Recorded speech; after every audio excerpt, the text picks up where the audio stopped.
Voter here with me. Ma'am, आप काफी देर तक लाइन में खड़ी थी और अब वापस चली गई, क्या हुआ?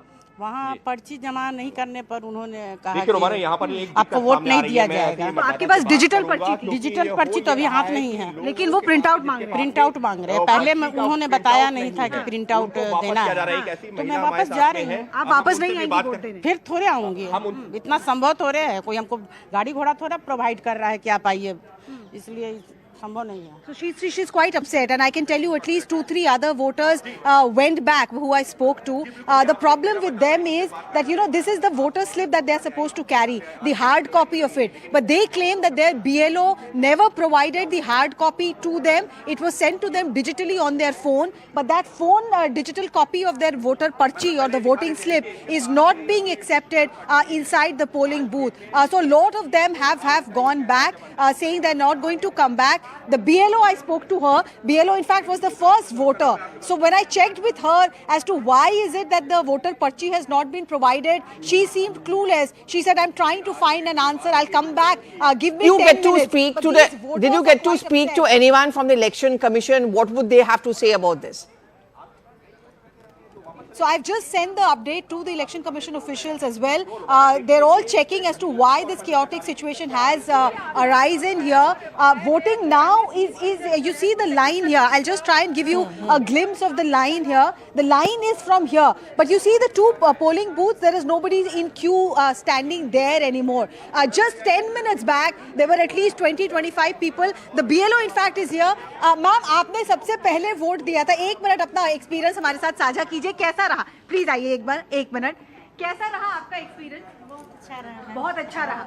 हाँ, आपको कोई दिक्कत तो नहीं आई? नहीं, कोई परेशानी नहीं है, सारा व्यवस्था। लेकिन कुछ लोग यहाँ हैं जो शिकायत कर रहे हैं कि उनको पर्ची नहीं मिली है। नहीं मैम, वैसा बात नहीं, सबको मिल गया। बहुत कोई लोग मोबाइल के थ्रू लिया तो निकाला नहीं, और कोई तो ये गलती उनकी है। हाँ, so she is the BLO. She is being accused of not providing the parchi, but her defense is that the onus was on the voter to take out the printout of the parchi online. So there is an update which is required from the Election Commission. We've sent them the request, waiting for their response on this. Okay, thank you very much, Arunima. We're going to keep coming back to you, reporting from the ground in Patna. But before I go back to the studio, Maithili Thakur cast her vote. Let's listen to what she had to say. मेरी शुरुआत रोज़ भगवान के नाम के साथ होती है, उनके आशीर्वाद के साथ होती है। और मैं बस यही भगवान से मांगती हूँ कि अगर मेरे हाथों किसी की सेवा लिखी है, किसी का भला लिखा है, तो मुझे ये अपॉर्चुनिटी मिले। कैसा रहेगा? बहुत अच्छा रहेगा। पूजा पाठ कैसा रहा? बहुत अच्छा। क्या उम्मीद करते हैं? मैं उम्मीद करती हूँ कि जो होगा सबके हित में होगा। Okay, so Madhumata, I've been trying to speak to you. You've heard all the multiple voices. You've also traveled. Everyone is talking about law and order. Everyone is talking about Vikas. Let's talk a little bit about the Prashant Kishor factor or the unknown factor. There are lots of players this time round, so there's a multi-pronged kind of battlefield what is taking place. What's your big takeaway from there? Do you think anyone is going to cut anyone's vote, or an average Bihari voter knows his mind कि मुझे यही vote देना है, waste नहीं करना है? So see, Pallavi, this election is going to set the ball rolling for the next election season. So the Bihar election is one election that the country ushers in the election season, and then one after another, and then there is Bengal, then there are other big states. Also, Bihar election is very important for each and every party contesting, the mainstream party, the newcomers, because this election is also going to decide or play a very important role in the presidential election. So of course this is going to be very, very important for Prashant Kishor's party. Yes, they are newcomers, they are kind of freshers, and Prashant Kishor is also trying to bring a very fresh narrative which is devoid of the caste discussion. He is trying to bring that there are other important crucial issues that go beyond caste, and he is talking about employment, he is talking about security, he is talking about migration for that matter. So yes, that is important. But if you also have travelled across constituencies. I have also been there, Aman has also been there. So what we pick from the ground, there are primarily two mainstream groups, two mainstream alliances. One is this NDA alliance, one is the Mahagathbandhan. There are of course some some chatters about Prashant Kishor's party around Jan Suraj, but then when people are going to go to the polls and when booths and when they're going to vote for any party, they think in either in the caste perspective or the government they're going to get, what the government is going to do for them. So when they're talking about Jan Suraj, they're saying that इनको तो थोड़ा सा देखना पड़ेगा. So Bihar voters are very aware, we all agree, and in Bihar what I have seen, the voters, they live to cast their votes, you know, it's a festival. So more than Chhat, they were interested in election and the phases and how. It was very easy to get their sound bites. Yes. Actually, they love to talk. They love to talk, and the way they talk, and they are so very aware. They will tell you the percentages. So it's that kind of a thing. And when Prashant Kishor is going to, tell them something new, they know that Prashant Kishor is trying to bring a new subject to the table, which is employment, which is also which is against migration. Prashant Kishor is talking about that हमको ये पलायन रोकना पड़ेगा. So of course they also want that, but अभी उनका ये है, they are thinking that we have to see, and they are saying it कि उनको तो थोड़ा सा देखना पड़ेगा, देखते हैं कैसे करते हैं उसके बाद. And Aman, I really want to answer this question.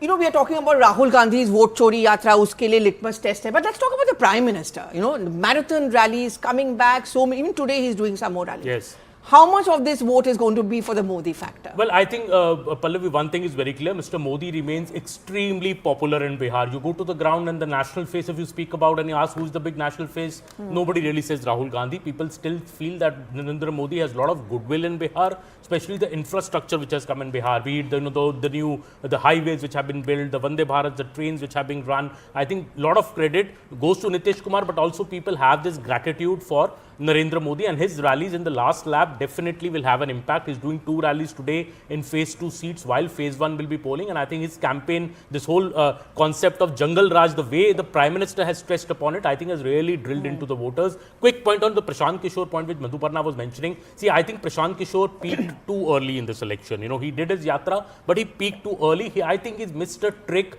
by not contesting in these elections. You know, as he promised to us in the interview, saying that I may possibly contest from Raghopur. I think if he did contest from Raghopur, he may have lost. He may have lost to Tejashwi Yadav with a 70% Yadav population seat. But I think it would have given a big fillip to his party. You know, a lot of media coverage could have happened if Prashant Kishor had contested. Raghopur is just, half an hour away from Patna. I think Prashant Kishor missed a trick there in Bihar when he refused to contest. I got this sense from the ground, people saying ये तो भाग गए, ये तो लड़े नहीं, बड़ी बातें की और जब इलेक्शन लड़ने का टाइम आया तो भाग गए. So I think Bihar voter is very astute. They will not waste their vote. Chirag Paswan tried that in the last election by contesting alone. He did not win a single seat. He did get 6% vote share, but not a single seat. So I think I fear Prashant Kishor may go the same lane.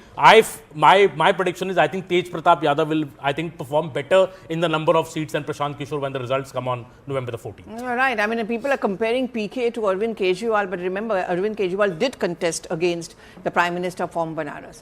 Well, we're going to shift focus now from the anti-incumbency to women voters. What are the big X factors in the Bihar election? Zaka Jacob digs in deep.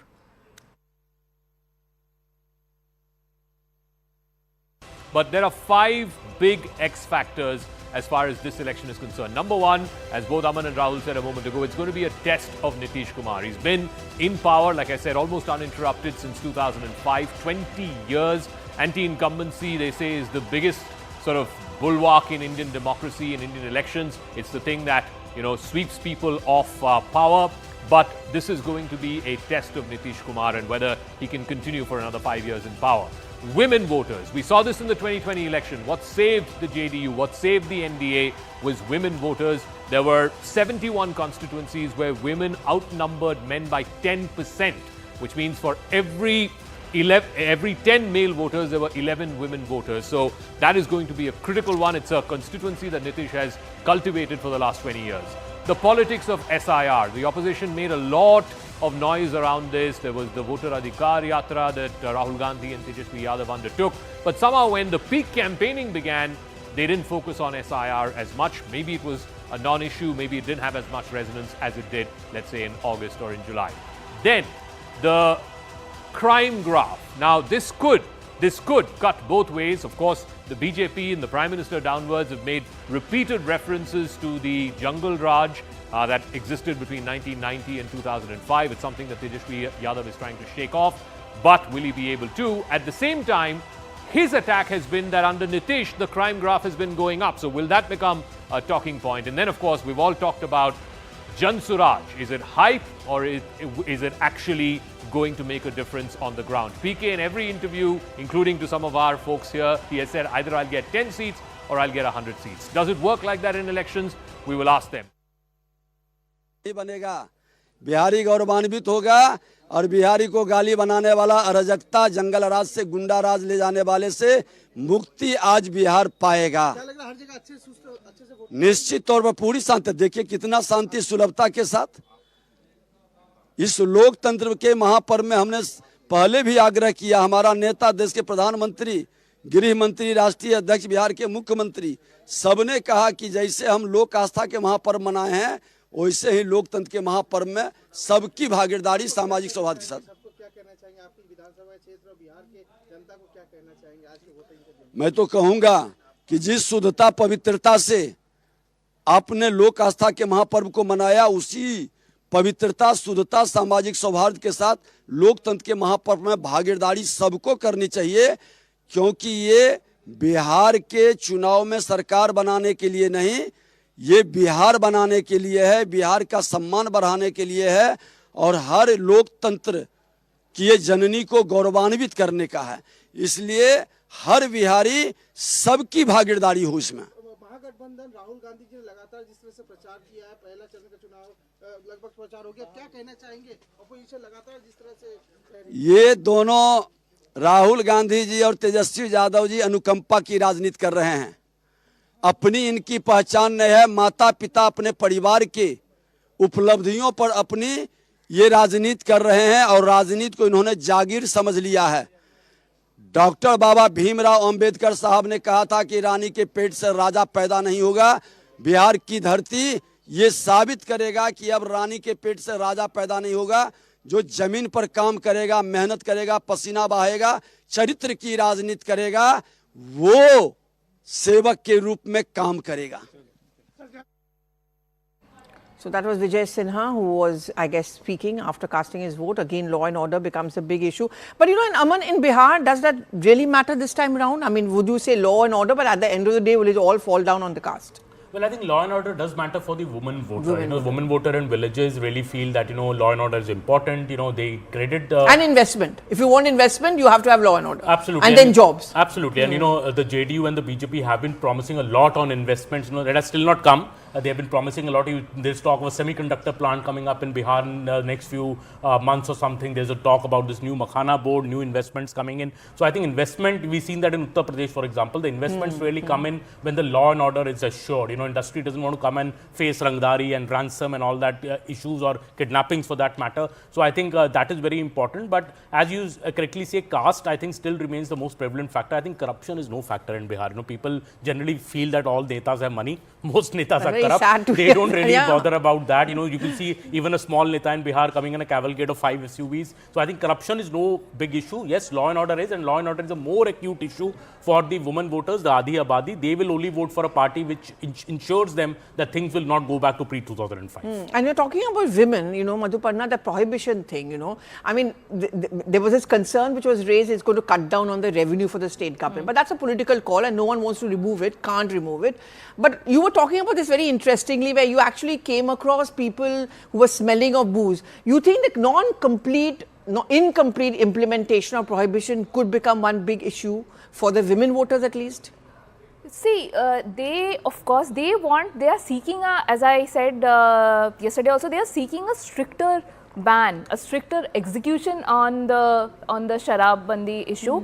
But they know that if Nitish Kumar goes, they know if Nitish Kumar goes, maybe the next government, they can bring the alcohol thing back, because it is a lot about revenue. And then and some parties also promise that they're going to, alcohol back, because, that is how all states do. So the women are very concerned, and they, after their their husbands or their brothers, after they get drunk, whatever they face at their homes, at their houses, that they are really scared of. And then they also feel that alcohol, the drunk men, they have to do something also about the crime issue. You know, in so the we're going to evening, keep the discussing this. I'm sorry to interrupt you. We are running out of time.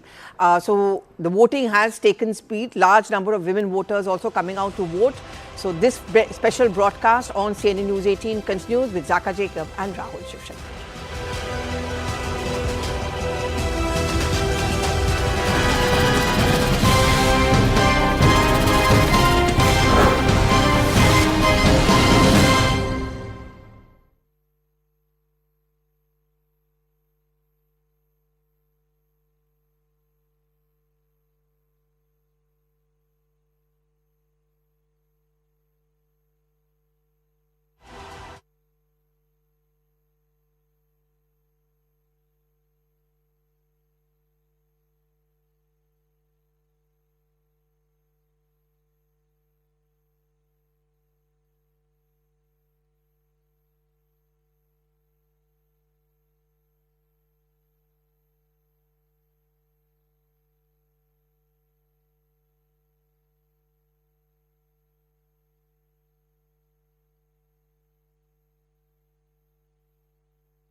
का जो घोषणा पत्र आया है, क्या बिहार में आपको शिक्षा मिल सकती है?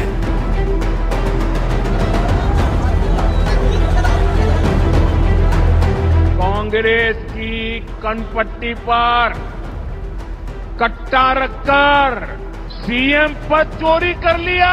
फिर कहना उनसे, नरेंद्र मोदी जी हम आपको चुनाव जितवा देंगे, आप 2-3 योगा के आसन कर दो स्टेज पे, योगा के आसन कर देंगे।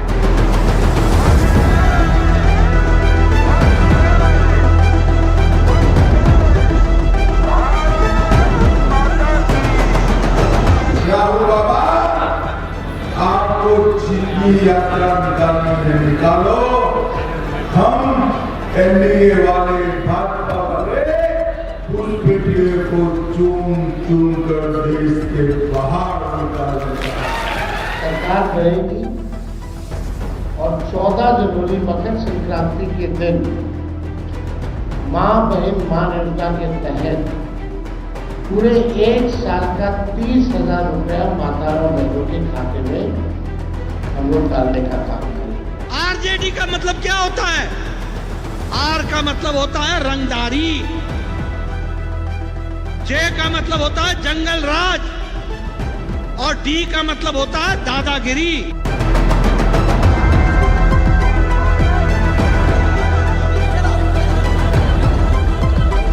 Within the Congress organization. However, this experiment seemed to have completely failed. आप महिला भी है, युवा भी है, बहुत बड़ा ये फैक्टर है आपके लिए। Prashant Kishor is like the new star on the horizon. The government has decided to give 10,000 rupees into the account of women.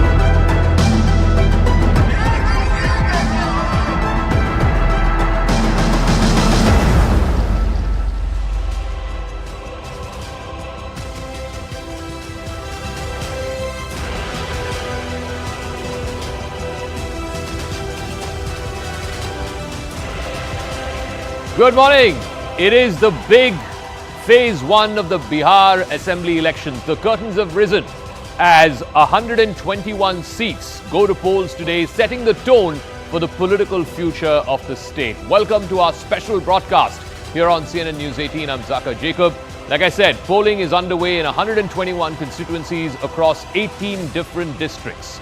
The fate of more than 1,300 candidates to be determined by over 3.5 crore voters. This phase is not just about who wins the maximum number of seats or who gets the maximum vote share. It's a crucial test of two factors which are always important in polls: who has the momentum and who has the alliance strength. The ruling NDA is led by the BJP and the JDU. They are fighting to capitalize on what is a mazboot coalition. The return of allies like Chirag Paswan, Upendra Kushwaha, these are all key factors as the NDA has bolstered on the alliance arithmetic. They are trying to consolidate the crucial SC vote and the Kushwaha vote. On the other side, you have the Mahagathbandhan, but likely a depleted Mahagathbandhan, which is fighting against the odds, against the juggernaut that is the ruling NDA. And then you have the anti-incumbency that both sides have to face. Of course, Nitish Kumar has to face anti-incumbency because he is the Chief Minister and has been for the last 20 years, almost uninterrupted. And then you have the legacy of the past, which the Mahagathbandhan has to sort of shake off. The moniker of Jungle Raj when Lalu Prasad was Chief Minister, Rabri Devi was Chief Minister.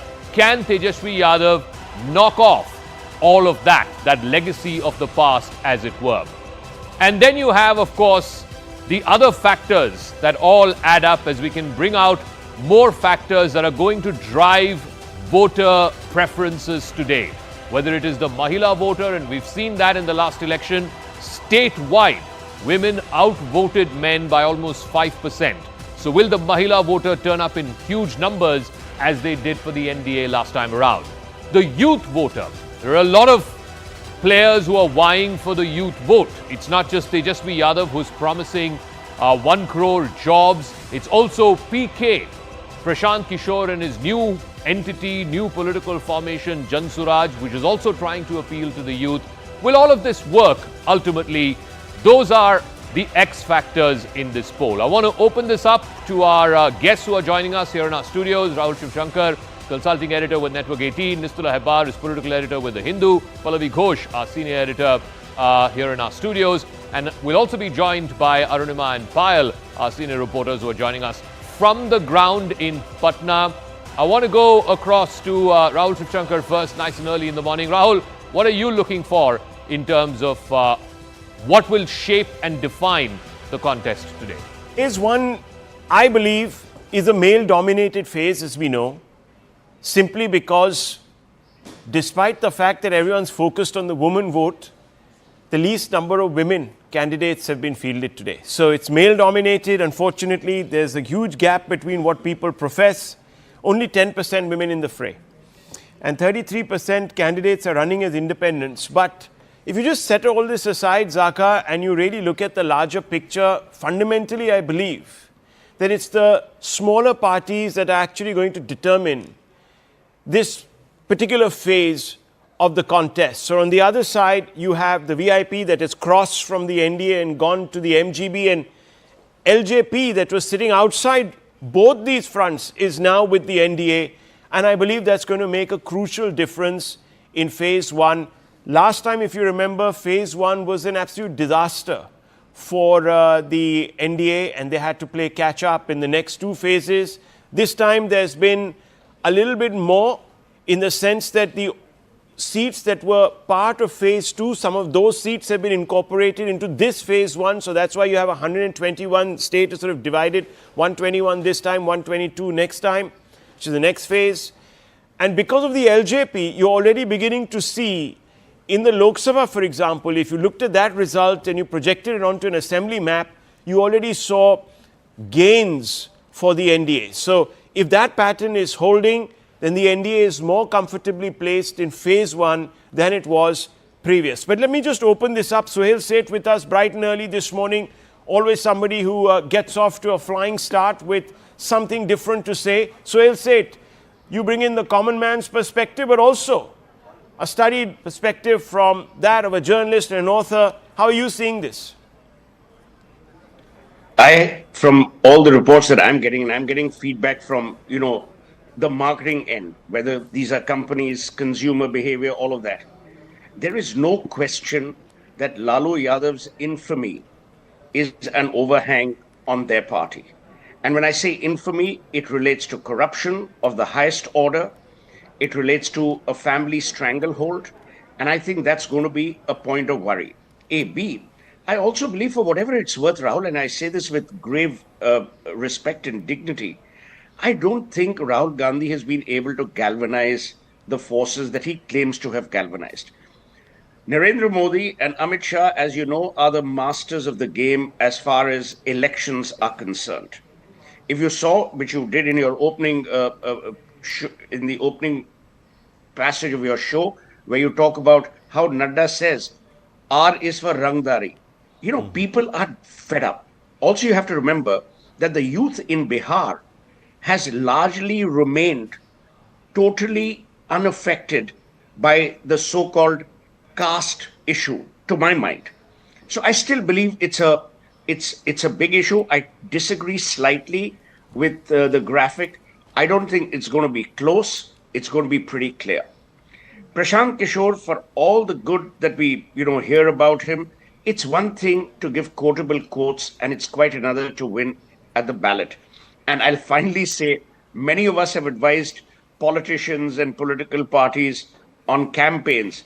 That's quite a different ballgame. A consultant can't suddenly become the candidate. That's true. That's my initial remark. And of course, for startup political parties, Aka, we were discussing this earlier this morning also, you require a lot from the back. So you have to have some sort of a social movement. There have only really been two that were successful, AAP and the NTR at that experiment, the Telugu Desam experiment, but that all of that came up because of language politics, identity politics, and of course the AAP came up on the back of a massive people's movement. There was an anti-corruption movement. So PK lacks that. But I want to ask you, Nistala, Pallavi, you've been on the ground there. Is there a lot of anti-incumbency? Because fundamentally, that's really what makes new parties successful or challengers very successful. Actually, when I went there, and I've been to cover elections in Bihar from 2005. That was the year we had two elections, one in March and one in later October, November, with a period of president's rule in between. And that was the end of, Lalu Prasad Yadav family's rule there. So I have seen then in 2020, which was the COVID election, where there was a huge number of migrants who were walking back to Bihar. I mean, none of us have forgotten those visuals of people just walking back home because there were no other means of transport, etc. There was a lot of anti-incumbency at that time, and it was seriously the women who basically bailed out the NDA in that election. It was very, very clear that the constituency that Nitish really, cultivated finally paid off for him in 2020. This time around, I did not find that there were a lot of people who were upset with Nitish or who had had bad things to say about him. There were other issues which they were talking about, which was around him, which is A, the state of his health. B, people whether... were concerned about that? Yes, because of, some videos and stuff that were making rounds about his public behavior as well. And then there was talk that whether or not, even if the NDA wins, whether Nitish Kumar will continue to remain Chief Minister. You think the BJP was forced to sort of clarify yes, on that, which is what led to the BJP to clarify, because Nitish and the party there, I mean, with their record of switching sides, people would have said कि ठीक है इनको दे देंगे, BJP को उतना देने की जरूरत नहीं है, ये तो वैसे भी अपना कर ही लेंगे. You see, Nitish is the balancing force in that state between the two extremes of, Lalu and BJP's Hindutva. And if he's at the top, which he has been for the last 20 years, there is a lowering of the, social temperature Did you in hear the a lot of the Hindutva rhetoric like we saw even during the Lok Sabha in elections? fact, Giriraj Singh said something in the middle and then he was shut down pretty quickly. This is what we were discussing too, that this time it's really been issue-centric, Pallavi. That's what I have sort of gleaned from speaking to people and observing. Well, I'm going to hazard a guess. Whenever you talk about a regime change, you talk about a wave election. I never found that wave election. I mean, I'm just corroborating what Nistula is also saying. I never saw people angry on the ground anyway. Even in the Yadav, dominated areas where his voter Adhikar Yatra, so I tried to retrace that and they were largely Yadav dominated areas. Over there also, obviously they were critical a bit of the BJP and a bit of the JDU because they're obviously pitching for Tejashwi Yadav.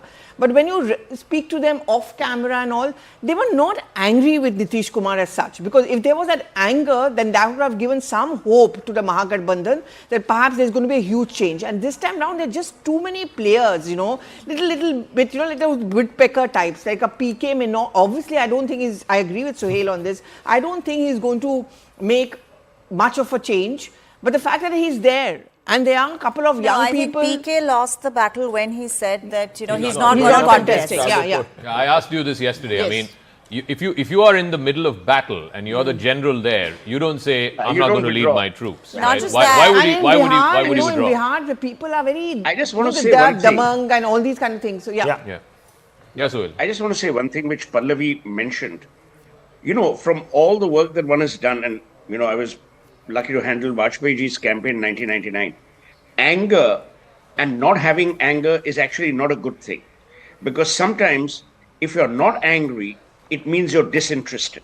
The worst thing can be, and there I think Nistula's points are very, very valid.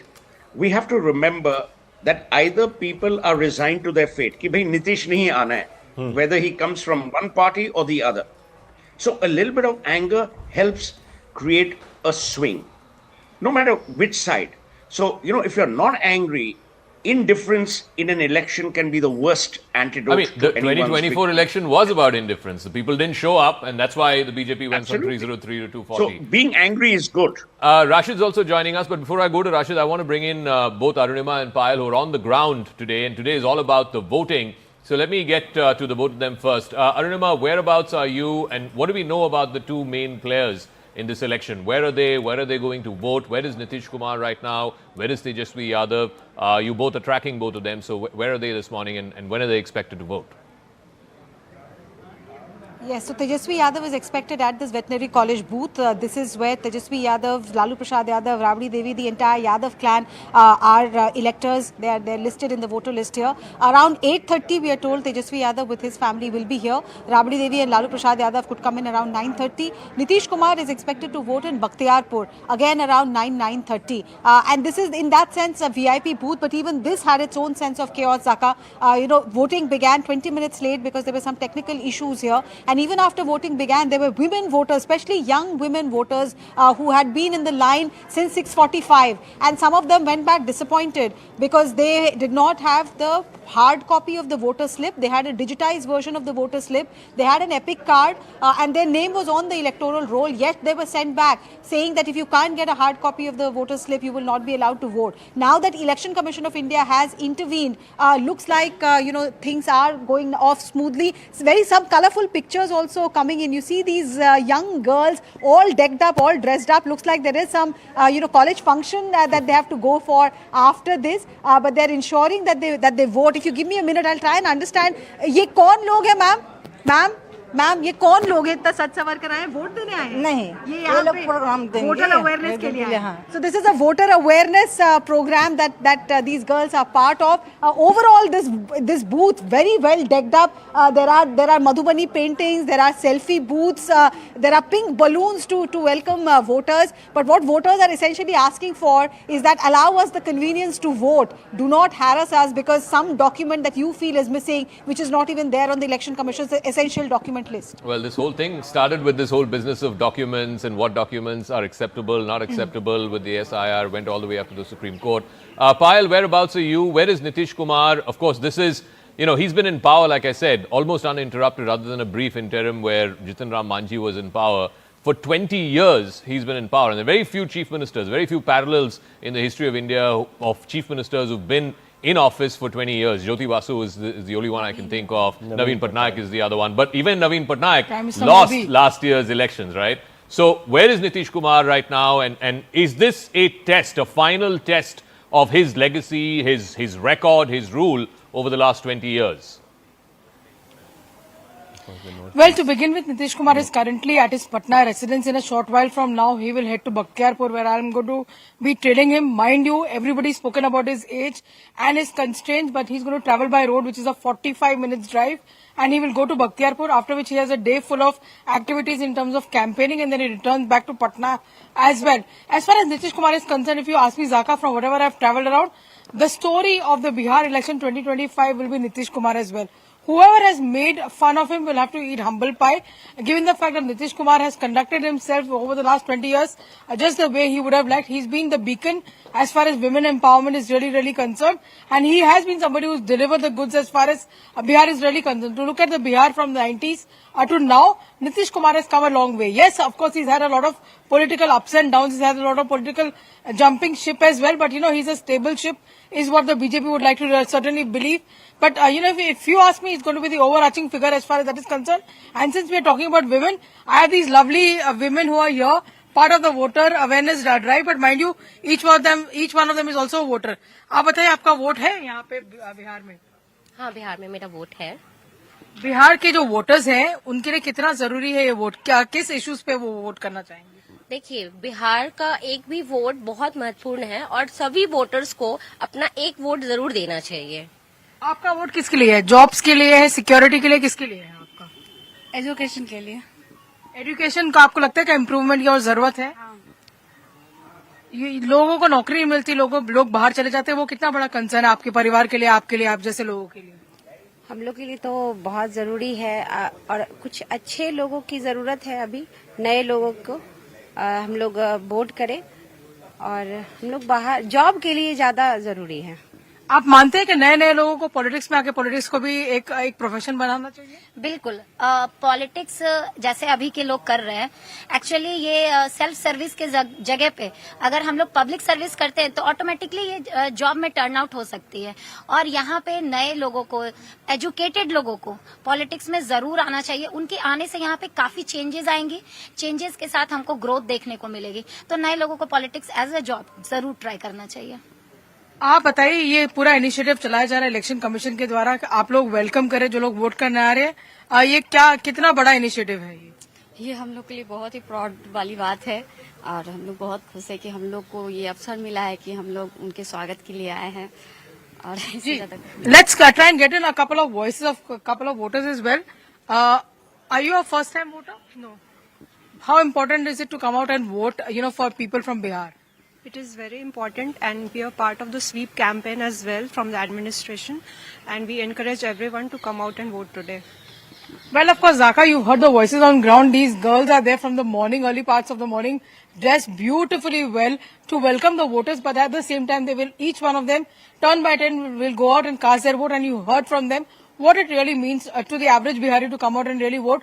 But like I said, for me, the story in Bihar 2025 will be Nitish Kumar. It's fascinating for me. You just speak to young people there and they're all talking about this. Jobs is an issue, employment opportunities, the fact that we have to migrate out of the state. Maybe the politicians of the day are not doing a good job of speaking to those concerns. Tejashwi is trying, PK is trying, maybe they won't be as successful. But to say those issues don't matter or those issues are not resonant for the young people of Bihar, I don't buy that. So let me ask, I think Rashid is there. Rashid, so everybody who talks about the PK factor, or even Tejashwi wants to pitch himself as this youth leader, right? Yuva Neta. And these are resonant concerns. Young people are talking about jobs, whether it is in Darbhanga, whether it is in New York. Why is it that that's not translating in terms of, voter preferences, or in terms of, you listen to those young people who just spoke to Payal, right? They're all saying there needs to be education. There needs to be jobs. We don't want to go out of our state just to earn a livelihood. These are things that people are talking about, but somehow politicians are not able to cash in on it. Absolutely. And Zaka, that indicates the election is far from settled in that sense. If there has been a government and a chief minister for 20 years, and still people are talking about, lack of job opportunities, lack of education, lack of, local employment, and they have to migrate elsewhere. All these things are potent issues, and that makes the election very important and very crucial also. To say that what happened, 20 years ago, Jungle Raj, etc., I think that's just a kind of, building a narrative that doesn't exist, because after that, Tejashwi Yadav was there with Nitish Kumar in government. So that chapter, I think, of Jungle Raj is over. But the more important thing, Zaka, today is about, the fairness of votes being cast. I think that's a very important issue in view of what Leader of Opposition has said yesterday. The Election Commission must ensure free and fair election, particularly after 5 p.m. What happened in Haryana, what the allegation is, it needs to be probed by former election commissioners. And, independent probe is very much required, because remember, the process is very important. Today is a day where a process is taking place. So I think we must talk about the fairness of, voting. I'll just and come to how that it one is second. conducted. Rashid, I'll take you up on that point. But Misa Bharti, Lalu Prasad's daughter, is speaking. Let's listen in. I think this is just before casting her vote. Well, Tejashwi is going to cast his vote. I suspect he will speak once he casts his vote. But Rahul, you wanted to make a point. Well, first of all, of course, Tejashwi is on the ballot today. His constituency goes to polls. In fact, it's very interesting because all the top deputy chief ministers, 15 ministers of the NDA, all on the ballot today. But, let's listen to Rabri Devi. मेरा अनुरोध है, प्रार्थना है, सबको मैं धन्यवाद देती हूँ, शुभकामना देती हूँ कि सब कोई अपना अपना वोट डाले। इस बार बदलाव होगा मैम? बदलाव होगा, जनता बदलाव करेगी। Yeah. Badlav hoga, janta badlav karegi. That's the hope, of course. Remains to be seen. But I just want to bring this youth factor into perspective with some hard data. And I've been sort of talking about these points. Look, between 18 to 29, you've got this youth vote. That's 1 in every 4. There's 25% of the electorate. It's not as if they're agnostic. They come out and they vote. I don't believe that they also sort of rise above their caste. I think they also are very conservative in that sense, and they do elect their caste, but they have these overarching concerns. But the interesting aspect is that their vote was absolutely split down the middle. 37% went to the MGB, 36% went to the NDA. If you go further down into BJP and RJD, 42.6 went for the BJP. RJD had 39%. So it's not as if... what does that say to you? So it tells me that... vote. Yes, exactly. So No, it's but what about the concern of jobs and Well, lack of employment? I mean, does that tell you, does that tell you that even if they have those concerns, they trust the BJP to deliver on those concerns more than they trust look, their the own numbers party? tell Is that me what it says? the split in the numbers tell me that there's also other factors at play. So there's loyalty, number one. And, there's a very interesting piece today in the Times of India by a political analyst who talks about how the youth actually are even skipping Patna University. And where do they go? They go to Khan Sir and all these tuition centers because they are supposed to be the avenues. But even there is caste. So there are Kushwaha block controlled sort of, tuition centers, and there are other caste-based tuition centers. So even that is... So look, caste is a reality. Fundamentally, I just want to tell you that, look, though Nitish has not done wonders. Remember, 9.4 million of these youth earn less than 6,000 per month, which is a very big number, and that's why a lot of them leave the state. But Nitish years have been politically stable. And the state of Bihar has been growing as number 2 in terms of all states, in terms of state GSDP over the last 10 years. But that's from a very low base. It might be so. But still, number 2, showing improvement.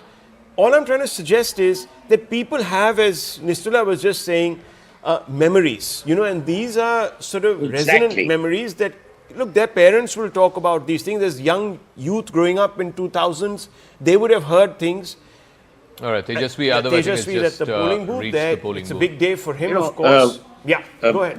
Zaka, I sir, think you asked a very critical question as to why is the youth of Bihar almost committing harakiri when they know that there's no light at the end of the tunnel. So there are three things to my mind that are happening, and let Nistula and Pallavi weigh in. Number one, the alternatives are even murkier. And the alternatives have been mired in corruption, and it is the citadel of everything that is wrong with the Indian political system.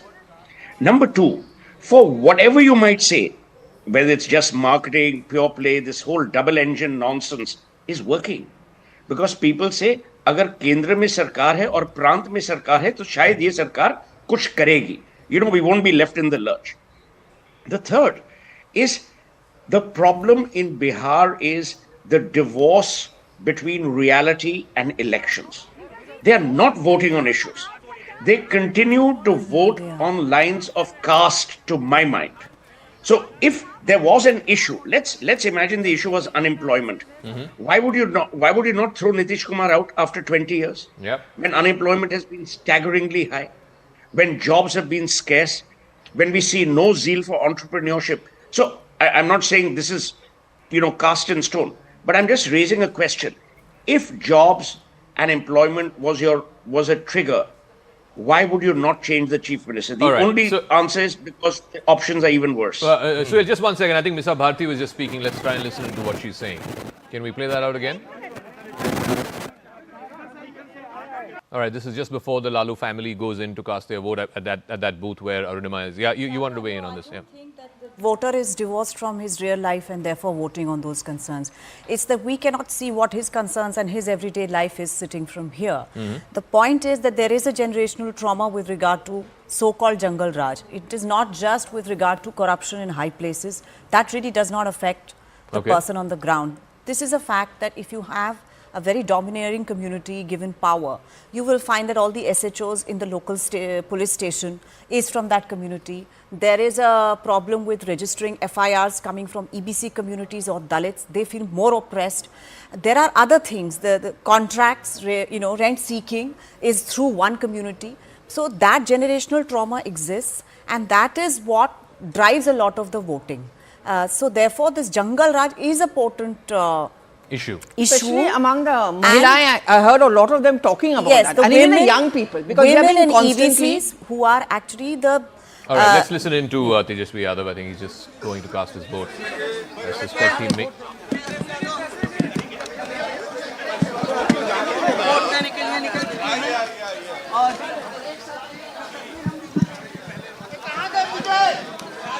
I suspect he might actually cast the vote and then come out and speak to reporters. So I just wanted to complete. So women and EBCs especially are the bedrock of support for the NDA for these very reasons, because there is a kind of a social structure that exists in everyday life, and they want to ensure their security and some amount of economic activity, etc. A government that listens to them and represents. As Suhail was saying, look at the alternative. What is the alternative promising? I'm promising you more government jobs. And the challenge for Tejashwi has been to overcome, just like for Akhilesh has been in UP, to overcome. Beyond yes. There are large number of migrant workers and employees who actually came for Chhat, and they're staying back to vote.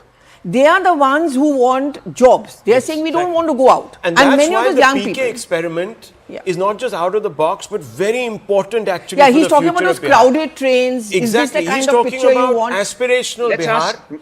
And unfortunately... Let's ask Nishla one thing, just for my clarity.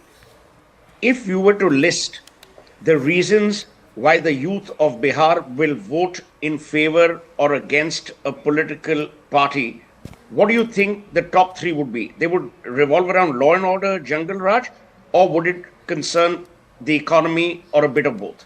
Yes, in that sense, you have to see that caste is seen by most people in this country not just as a marker of identity.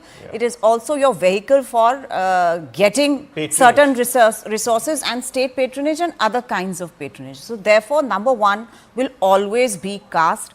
Especially in a state like Bihar with its very, very firm social boundaries. No, but I think Surya's got a point. If joblessness and youth unemployment is an issue, and a lot of people anecdotally are talking about it, the reason why they are not voting the incumbent out is that they believe the options on the other side are worse. Certainly they are worse. That is exactly what I said, that there is a It's generational trauma that needs to be addressed. Who's going to be able to deliver more? They actually, that's where the Modi factor when I comes spoke to women, especially the Jivika beneficiaries, etc., and I said that, look, you're getting this money, but tomorrow if NDA comes to power and the BJP decides that, okay, Nitish needs to go and we need to be Chief Minister, BJP Chief Minister.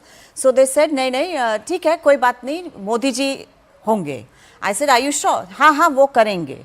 And then they said, कुछ भी हो जाए, लालटेन ये नहीं करेगा ना. See, women, that for was the example, question they asked me back. And this is important because I've been speaking to a lot of analysts and psephologists, and what are they saying? They're saying that the 30-year-old plus woman voter has benefited for 20 years under Nitish Kumar.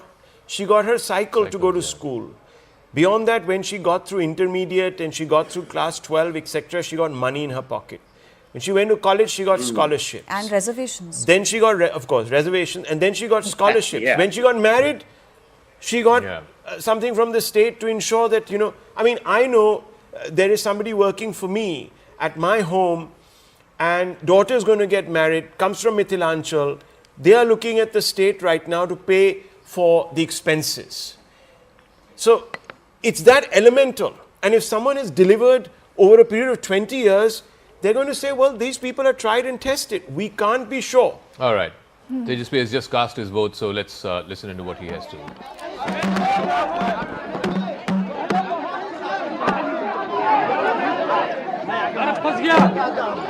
आगे पीछे आइए ना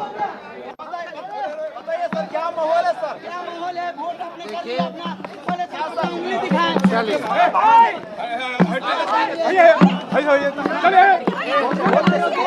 अरे पागल हो क्या पागल है सब पागल है भरा हुआ नेता खड़ा है क्या कर रहे हो Going on there, but Tejashwi Yadav just cast his vote.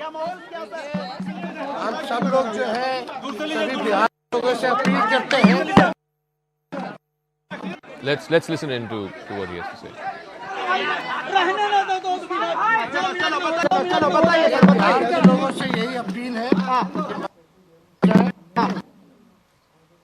नौकरी रोजगार कारखाने बिहार में कोई अच्छी शिक्षा चिकित्सा हो पढ़ाई दवाई कमाई उसको जो है यही हम सब लोगों से अपील करना चाहते हैं. उम्मीद क्या है सर उम्मीद उम्मीद हम लोग जीतेंगे सब लोग जीतेंगे बिहार जीतेगा. 18 तारीख को बदलेंगे सरकार 18 तारीख को बदलेंगे सरकार 14 को नई सरकार मिलने वाली है. प्रवक्ताओं से पूछो. पीछे रखिए ना माइक पीछे रखिए चोट लगेगा मैच से चोट लगेगा मैच थोड़ा पीछे रखिए. बात हो गई बात. हाँ पर ये चलिए हो गया चलिए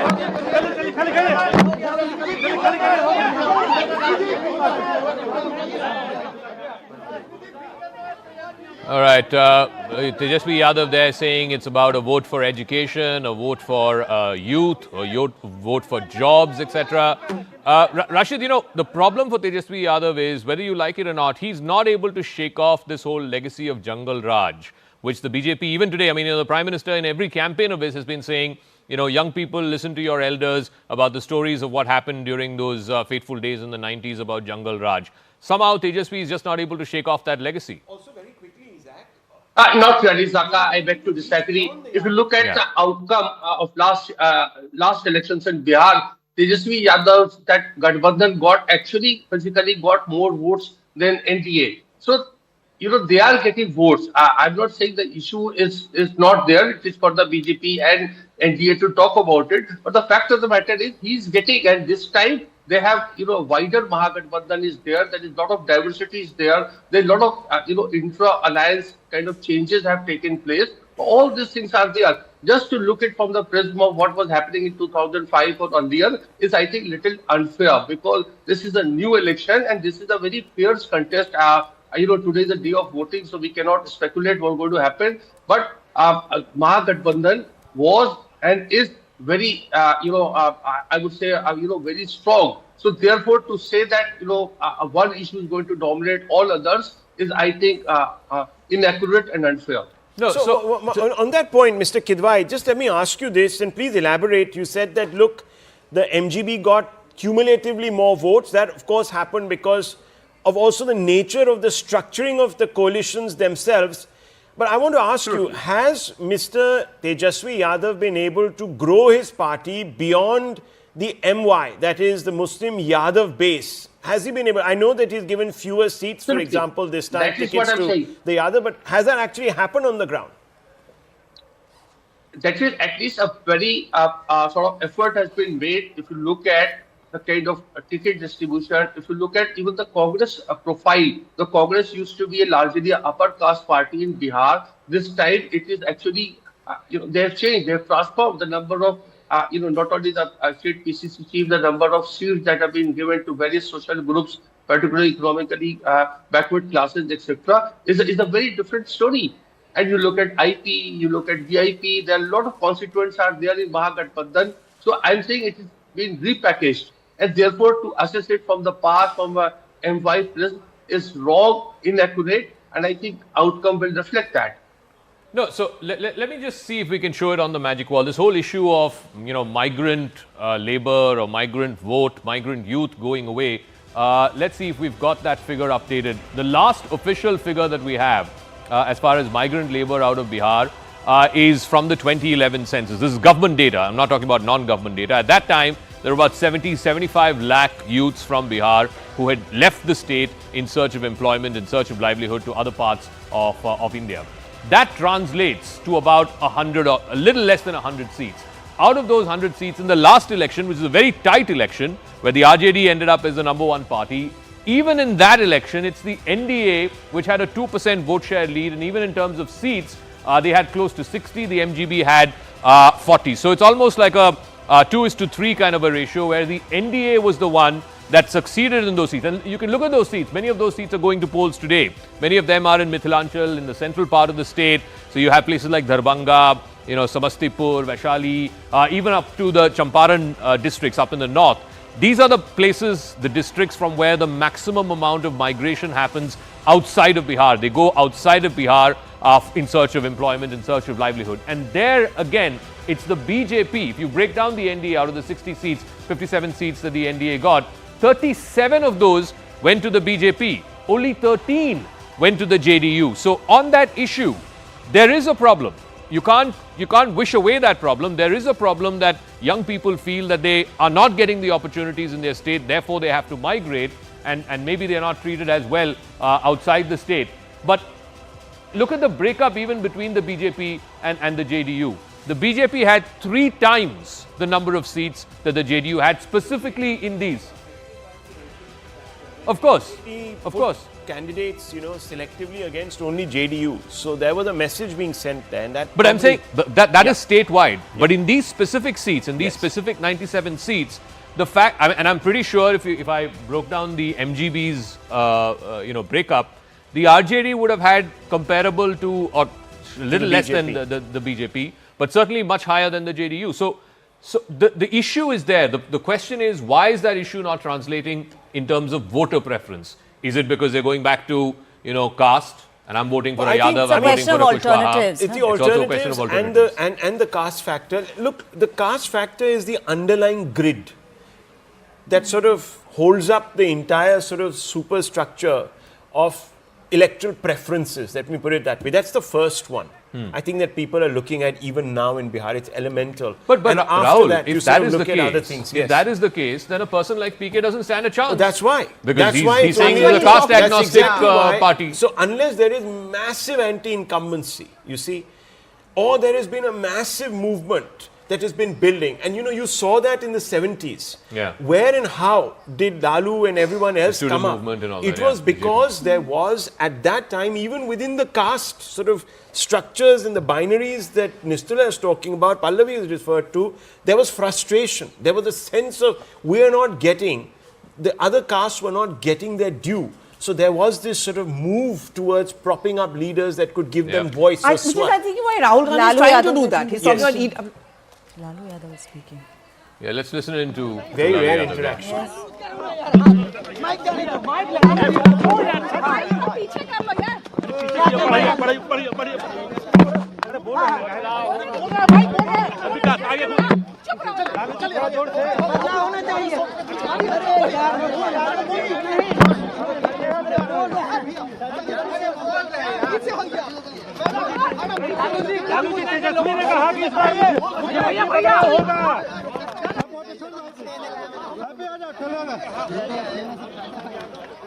Others gone. I don't think he's spoken to the press. But let's also listen into Chirag Paswan. I believe he's given a soundbite even as he's cast his vote today.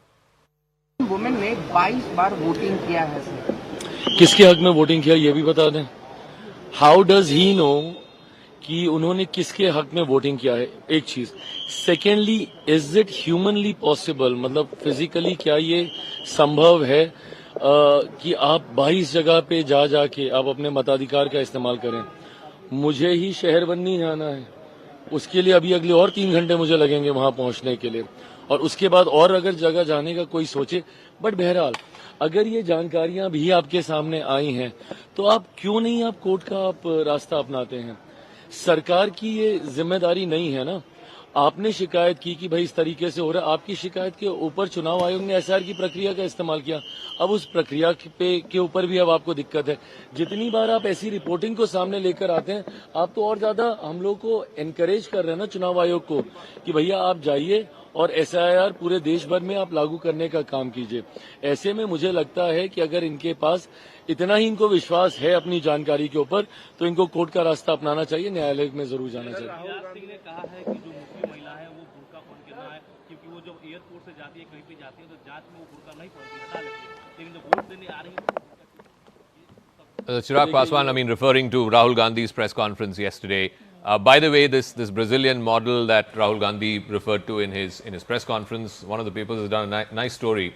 The 22 times, the so-called 22 times that this lady apparently cast her vote, they've gone and spoken to at least 4 of those women who've casted their vote.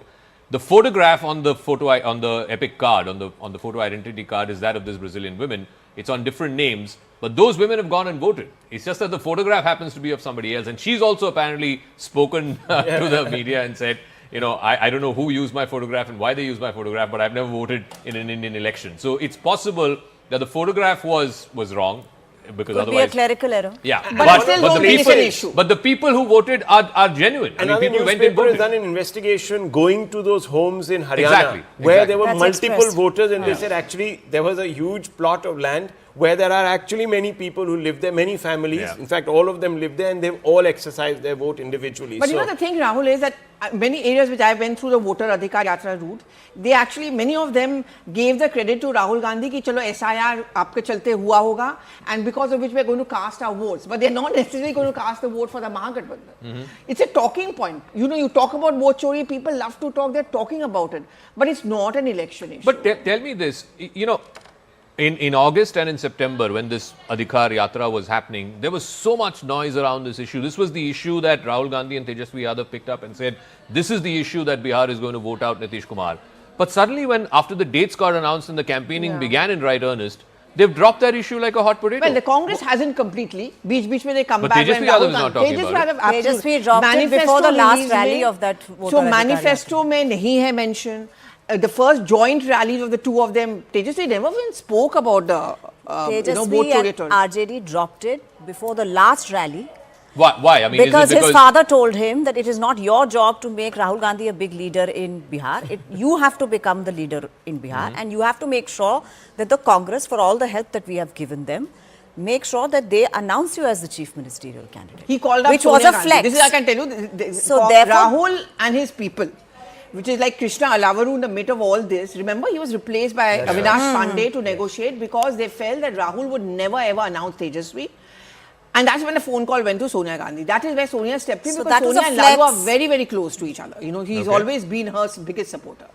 No, but you know, everybody knows that if the Mahagathbandhan wins, Tejashwi will be Chief Minister. I mean, I don't think there's any two ways about it. I mean, the manifesto has his name. It's called Tejashwi Patra. Yeah. The press conference was announced by him. Much later. Yeah, but my point is, it's not like Rahul Gandhi is going to become Chief Minister of Bihar. No, but I mean, come on. see, what Rahul Gandhi is trying to do was trying to balance. He was the first architect of the Akla Choloro narrative. He never wanted a coalition politics. 2004 onwards, I remember he would tell us that, you know, Congress identity will get submerged if we go into these alliances. Which is very ironical because his mother talked about UPA. No, but he's also the architect of the so-called India alliance. Yeah, so, I mean, he's the guy who came up with the phrase apparently. He's caught in that bind. You know, Congress ka bhi astitva one hai. can't disagree with Rahul Gandhi for raising an issue which is elemental to vote adhikar, right? I mean, you don't want bloated voter lists fused with people who are not there,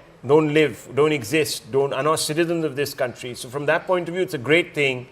But then why oppose the SIR? You contradict yourself the moment you say that then I have a problem with the SIR. I mean, the SIR is the only way. So you're giving him credit for the SIR. Exactly. They're saying, chalo, iske chalte hamara voter list mein naam aa gaya. But his own party, his own allies don't want the SIR. They're running to the Supreme Court to put a stay on the SIR. Because none of them have party workers who will make sure that... I just feel that this is an attempt, and please bear me out on this, I think this is an attempt to G up the Gen Z voter, to make them sort of conscious that there is an election happening. Come out and vote, folks. You know, everybody's talking about this Gen Z voter. I mean, Zoran Mamdani in New York, and we saw what happened in Nepal. I mean, Suhail, look, first of all, I don't think this Gen Z voter is lazy and stupid and they just want to sit on, you know, all the money that their parents have earned and don't want to work a day in their life and so on. I think that's a very disparaging way of speaking to them. They have concerns. Those concerns need to be addressed.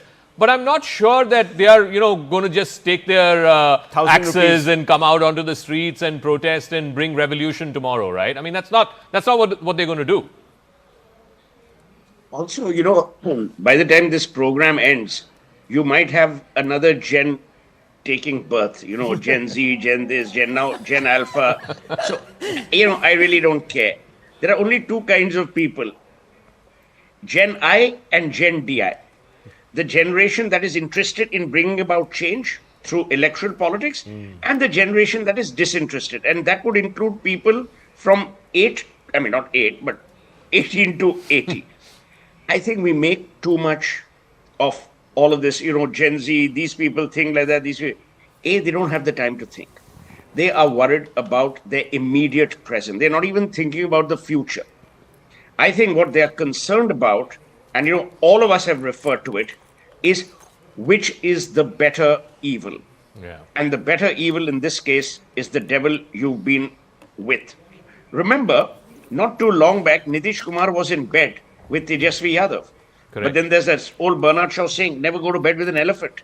You never know when it rolls over and the pleasure turns into pain.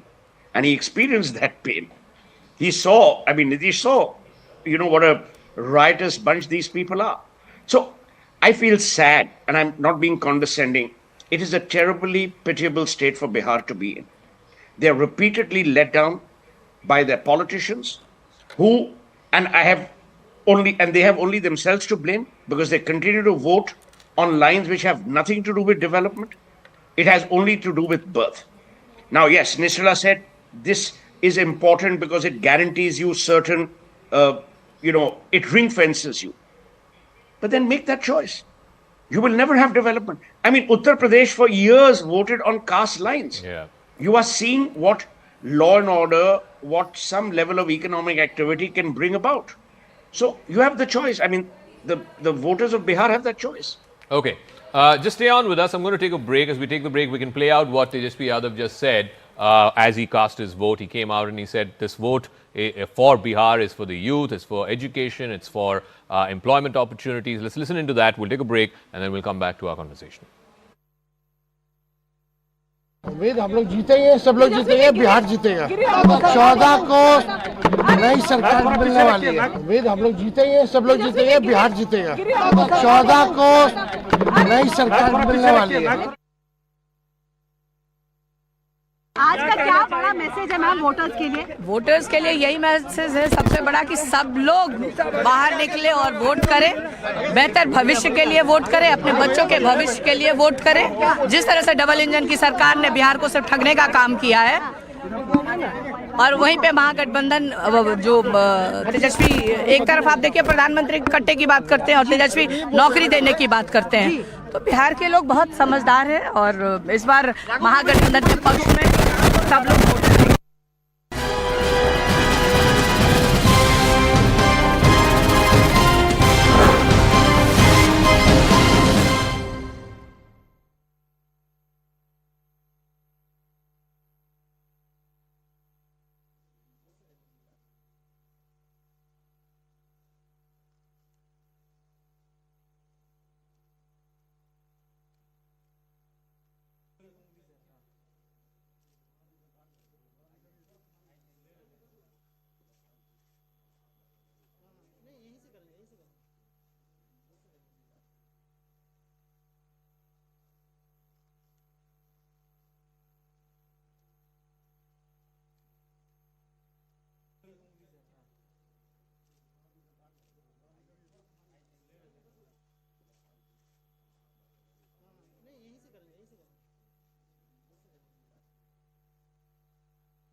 deliver 10,000 rupees to women.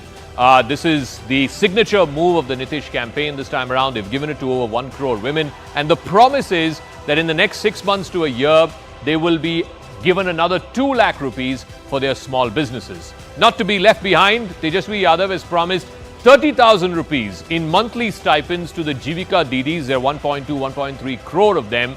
And that will cost a huge amount to the state exchequer. But this is again a promise that both sides have made to women. As far as jobs are concerned and young people, because this has always been a talking point in Bihar, the NDA has promised 1 crore jobs and employment opportunities. The India Alliance, on the other hand, and Tejashwi Yadav, when you do the math on this, it will cost up to 5 lakh crores, 1 government job for each family in Bihar. You're looking at possibly 2.5, almost 3 crore government jobs in a state where currently government jobs are about 26 lakhs or so. The NDA has promised an honorarium, which they are saying they will hike to 3,000 rupees for ASHA workers. Not to be left behind, Tejashwi Yadav has promised contractual workers government job, which means pension, PF, all other provident benefits. The NDA is focused on existing EWS reservations. Remember, Bihar was the first state to instill the caste census. They found out that the EBCs and the MBCs make up 60% of the population. But there is the Supreme Court cap of 50% on increasing reservations. The India Alliance, Tejashwi Yadav and Rahul Gandhi saying if they come to power, they will knock off the 50% cap and they will extend reservation benefits beyond that 50%. I'm still joined in the studios by Rahul Shivshankar, Pallavi Ghosh, Rashid Kidwai is also there with us. So is Suhail Seth. Rashid, the promises galore. But the point is, not all of these promises can be kept. On the one hand, the NDA has, as they claim, given 10,000 rupees to women, 1.2 or 1.3 crore of them. Whereas Tejashwi Yadav is saying, I'll give them 30,000 rupees. But where is the math? I mean, you can't pay 5 lakh crores in a state whose budget outlay is only 3.5 lakh crores. Yeah, I think, Zaka, this is very unfortunate aspect of our electoral politics.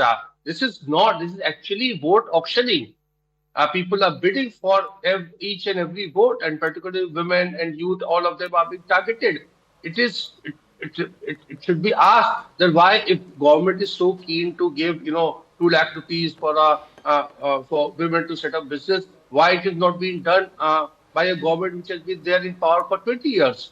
So therefore, I think this entire narrative is something, poll promises something that requires some kind of capping, some kind of control. I think election. No, but it happens in all states. In Karnataka, the Congress promised the same thing. In Telangana, the Congress promised the same thing. In Maharashtra, the BJP, came back to power on the back of Ladki Behan, and now this.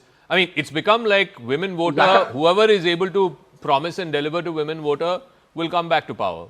Yeah, everybody's doing it started with N.T. Ramarao. It started with N.T. Ramarao way back in 1983. But what I'm saying is now there is, they're promising moon. And as you rightly saying, how are political parties, if they are voted to power, how they're going to implement it? You cannot have 5 lakh crore rupees to create jobs. So therefore, when they come to power, then the bureaucrats advise them and they come with a different set of rules and the poll promises are not implemented in a true spirit of it. So no, I'm saying, as is the case with Ladki Behan in Maharashtra, Rahul. I mean, they promised it, and it was a singular reason why the NDA government there came back to power. 6 months after coming into power, they realized, we just don't have the money. The treasury doesn't have enough money to pay. In Telangana and Karnataka. So, I mean, is this not within the ambit of the election commission that you can't be Look, making obviously, these... I mean, the election commission says you can't make false promises, but everyone does. And So that's the real, got to crack the whip on this. That's the real problem here. I think we have. I'm sorry, just very quickly, Suhail, 1 second. Bribery. The Supreme Court has already come out and said, look, if I have a quibble, it is that I'm not saying that the Supreme Court is, the God's word or the God's promise or the gospel, but at least rationally speaking, they're saying that, look, the Chief Election Commissioner should be appointed through a process which also gives the other side, the opposition, as well as others, the right to choose who he should be or she should be, equally. But the government hasn't paid heed to the spirit of that verdict.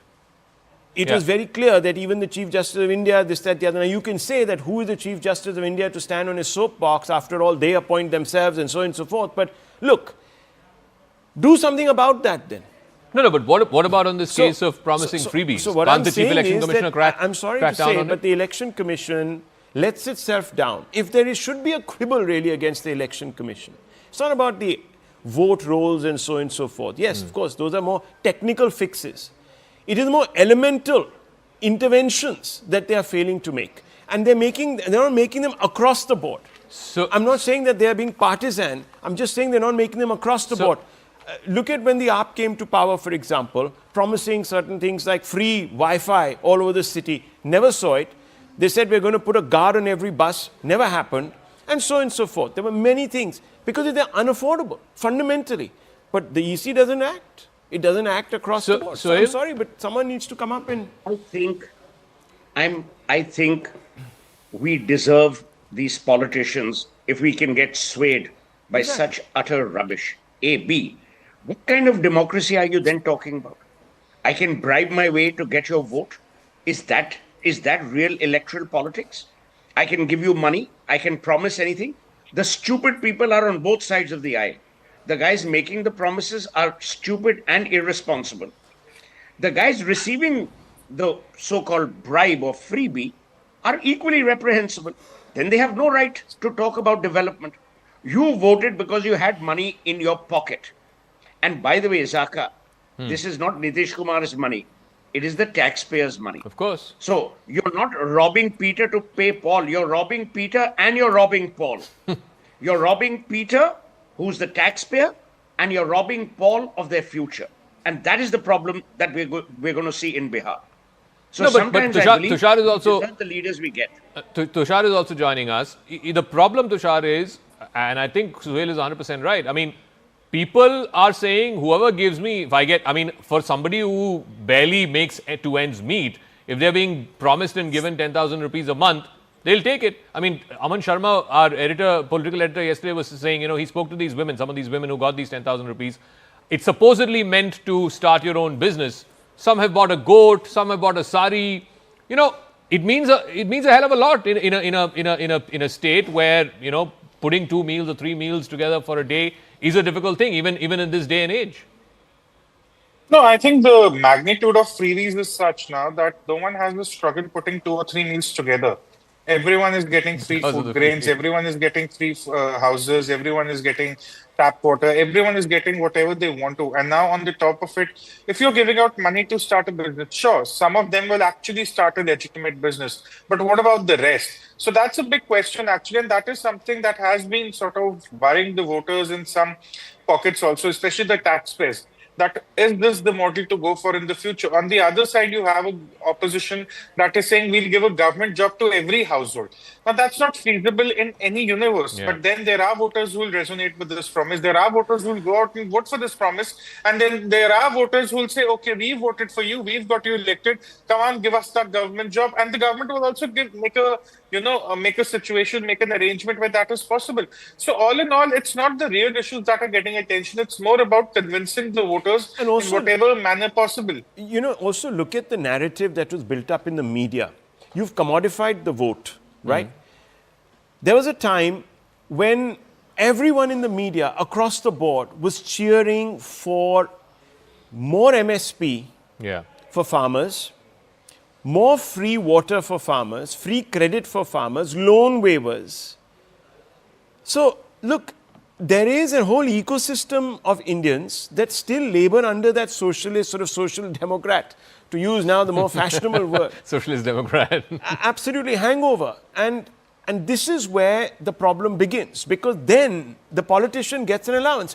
Look at the way KCR was exalted for that great scheme that he started. Raitu Bandhu, yeah. Raitu Bandhu scheme, which was supposed to be the Deus ex machina for curing the farmer of his problems. But tell me, Rahul, this election, for example, I've not heard political parties talking about farmers. In fact, all political parties are talking about women. Suddenly, in the last 3 or 4 election cycles, it's like give women $1,000, $1,500, $5,000, $10,000. They are your, ultimate vote bank. Everyone is wanting the women vote bank. That's very important. That's a good question, because women tend to. Look, you have to also look at the agrarian economy of Bihar.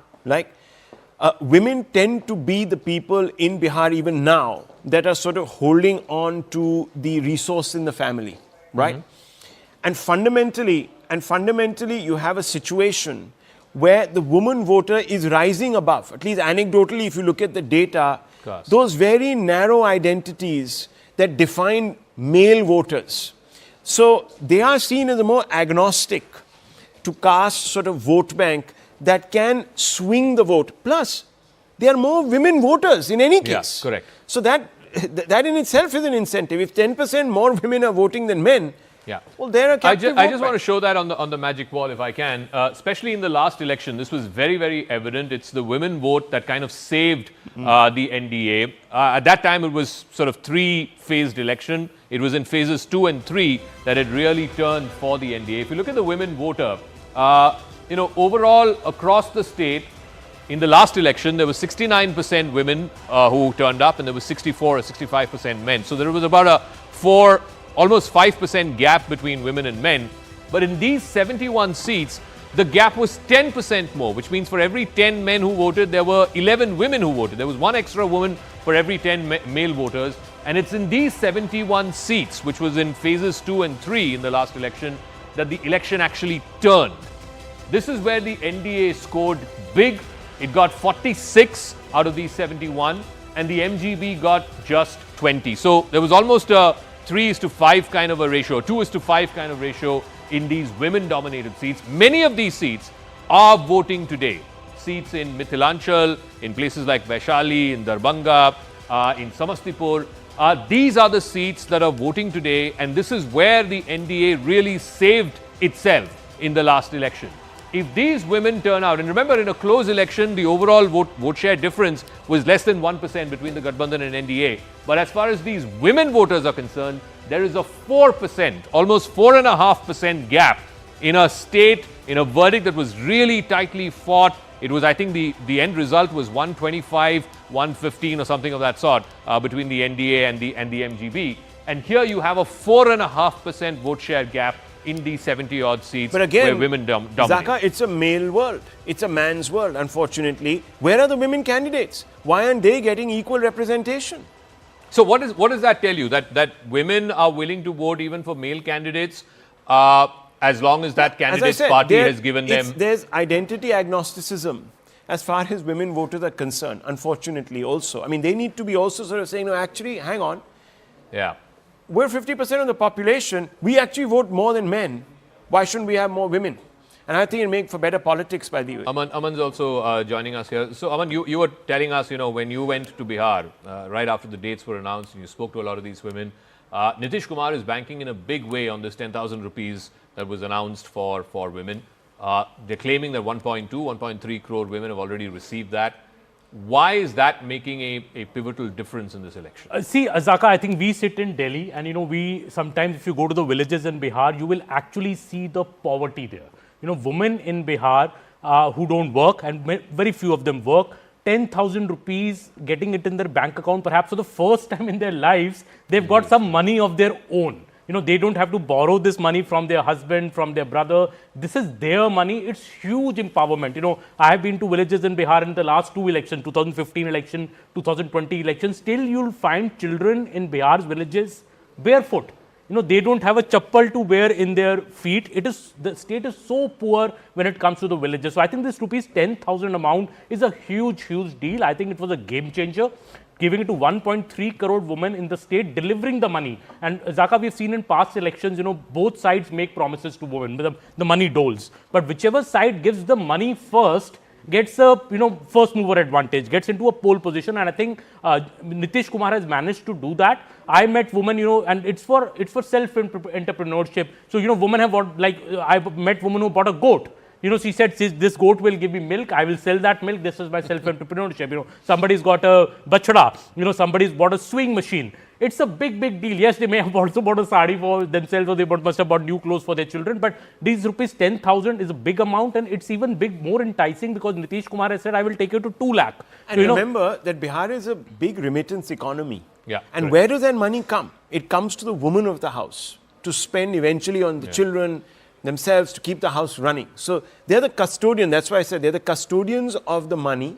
in any case. We talk about the front end, which is the migrant labor, Absolutely. but we don't talk about where that money is coming and and who's spending that money. Some women, some men, in fact, Zaga, were upset in the villages that women have been given rupees 10,000. हमारी तो शराब भी बंद कर दिया है नीतीश सरकार ने, और women को और 10,000 दे दिया, तो women have got a voice in the house. I come back to that point. Let's ask Tushar and Rashid also to weigh in on this. I think the biggest example of this was Ladki Behin in Maharashtra. Right, 1,500 rupees, I think, for a period of 3 or 6 months just before the elections. They promised, they delivered that, and that was the game changer, no doubt about it. But 6 months after coming to power, the treasury is empty and the government has gone on record. I think the Chief Minister has gone on record and said, we can't sustain this for an indefinite period of time. So, is that not a matter of concern, Tushar? Is that not something that people are concerned that, you're making these tall promises, but at the end of the day, there's a finite set of resources that you have to fund these freebies? Absolutely, Zaka. Look, fiscal feasibility is paramount in any state, irrespective it's a BJP state or a Congress state. Now, if the government wants to go with a cash transfer model, they'll have to replace certain set of subsidies. You'll have to cut down certain subsidies completely. You cannot have subsidies also and then cash transfers also. If you think empowerment through cash transfers is a better option and not through subsidies, not through e-vouchers, then fine, go ahead with cash transfers, but at least maintain the fiscal feasibility.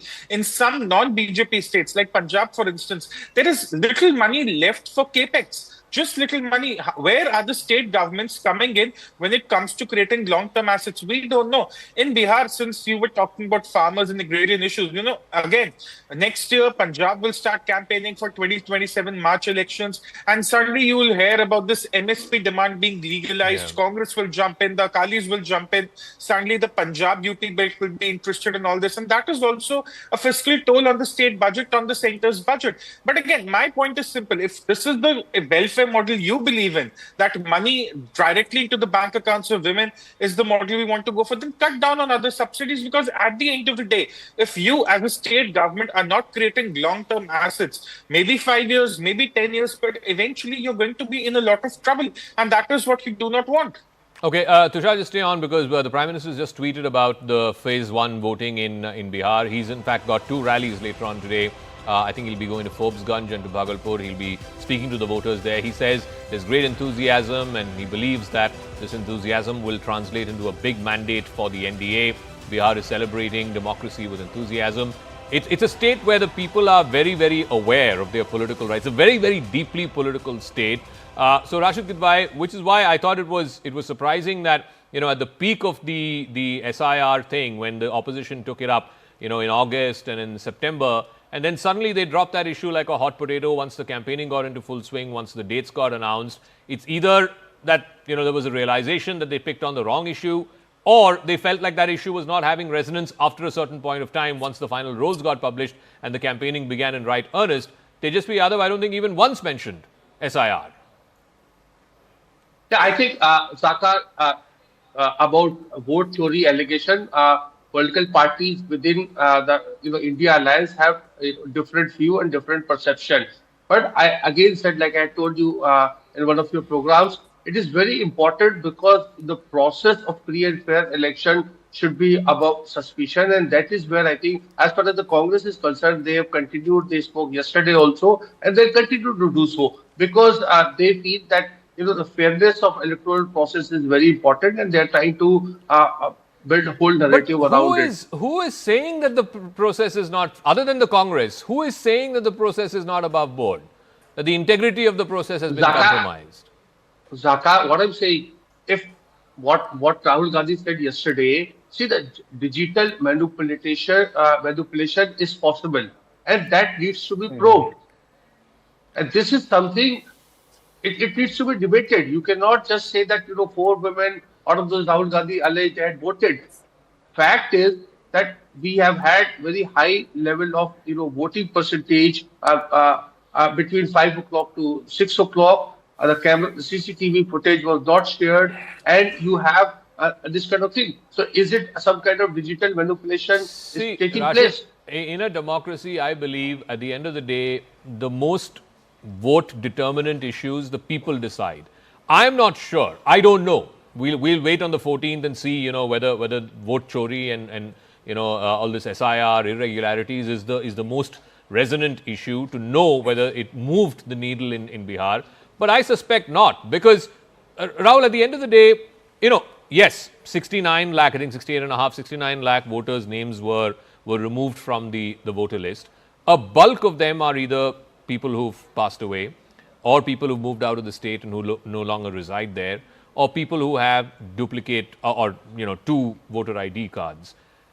Once that number got eliminated, to still go on and on about this issue, including yesterday on the eve of voting, I mean, I don't know. I can't think of a better phrase than barking up the wrong tree. Let's just go back in time.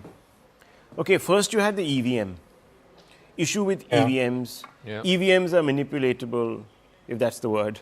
That they can be remote controlled. So we went through this whole rigmarole over a year. It went up to the Supreme Court. Tests were done. EC demonstrated. You never showed up for those tests. You weren't sitting in that room before the EC and saying, look, I can do this. So you never tested the EC there. You made a lot of noise outside of the system. Okay, that was resolved. Then you shift the goalpost to say that VVPATs, because we don't know what's happening with the vote itself. Fine. Yeah. Is it being counted right? Is the right button being pressed? Or is that button been manipulated itself? So we must have VVPATs. So the Supreme Court then said, okay, increase the number of VVPAT slips that should be given out to voters. So that was done. Then you move the sort of needle to say, to another entirely different facet, which is that, look, when we go to vote, the counting itself at that level is being manipulated. So then the Supreme Court got into it again. The procedure was again reiterated before the Supreme Court. You found that you have your own agents in every counting center. You have to fill a form at the end of every listing, every round. And if you don't find there's a problem there, you sign off. If you think there's a problem, you don't sign off. None of those instances, not even one person has ever said that I'm signing a form, a candidate that is, to say that, look, I'm disagreeing with the way the vote has been counted. So there was that elimination. So 3 things got eliminated. Then you said, no. The point is that we've now found out that there are people who are being kicked out of the voter list. Now, the last time you had an enumeration like this was in 2003. A whole generation has come and gone. Then you said, no, actually now we have a problem with turnout. If you remember, the big issue in 2024 was turnout. Turnout is being manipulated. Certain people are being allowed in, certain people are not being allowed in. The timing, the name, the number, the first, computation of the turnout. Then how is it that the number jumps after 11 or 12 hours? The last hour. So you have had many of these hoops. No. So I'm getting to the you've larger got to question. Ask the question at some point. If a political party is going on and on about basically what are they trying to get at? The Supreme Court has just said in its ruling, go before the Election Commission. We can't interfere. It's an autonomous body. Go before the Election Commission. Put in the right format your complaint. Put the proof. If they don't act, then we can step in. No. So what are they trying to get at? They're trying to get at the nub of the issue is all of these instances. We are losing not because the voters have lost faith in us.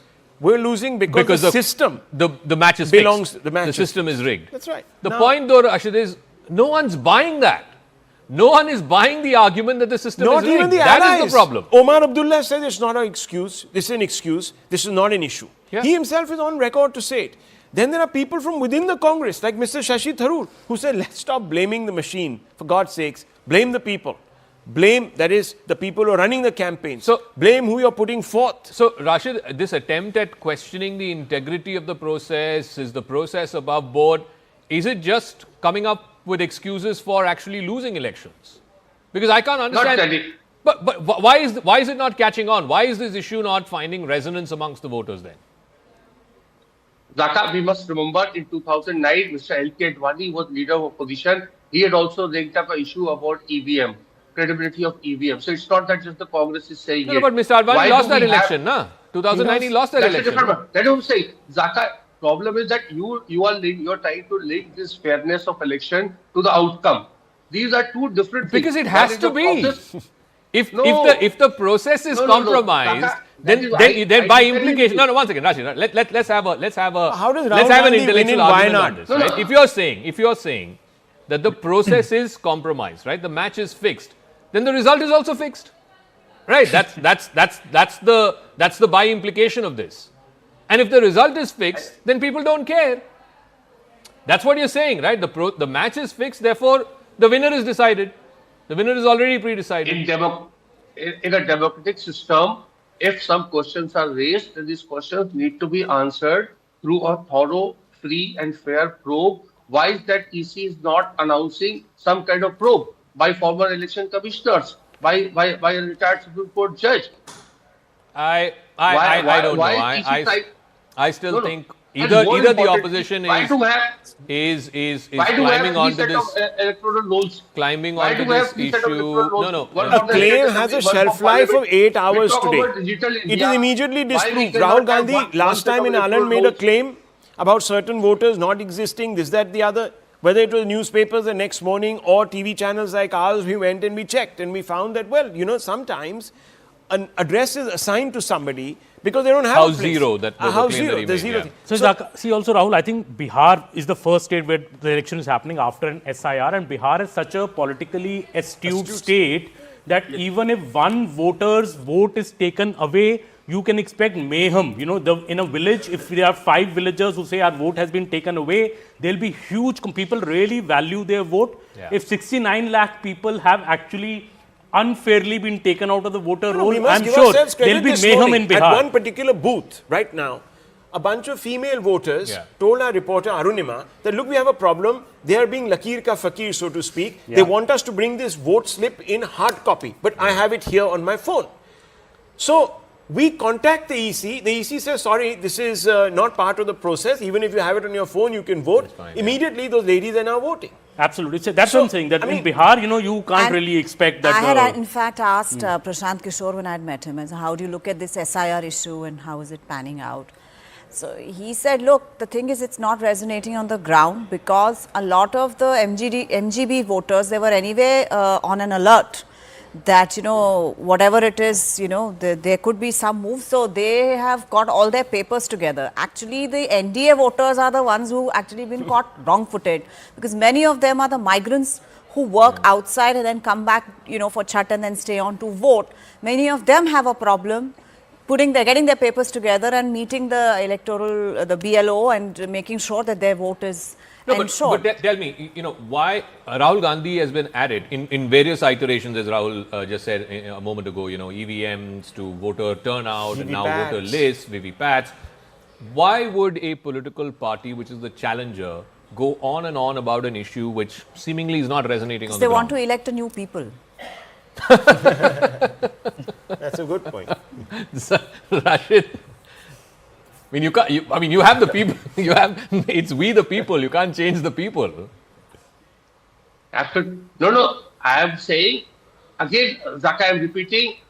The process has to be above any suspicion. If a political parties are raising this issue, this needs to be probed. And in India, we have a system. We have a total committee Raj, commission Raj. Every time there is some wrongdoing, a commission is there.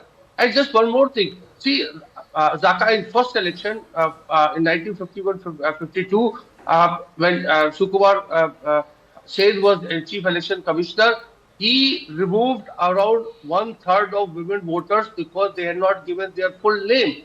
Now, here you are saying, no, you can be house number 0 or, you know, some Sweetie, Savita, those kind of people who are voting repeatedly by a single photo of a Brazilian model. These are serious issues. We just cannot laugh them off. We cannot say that, you know, Rahul Gandhi is trying to...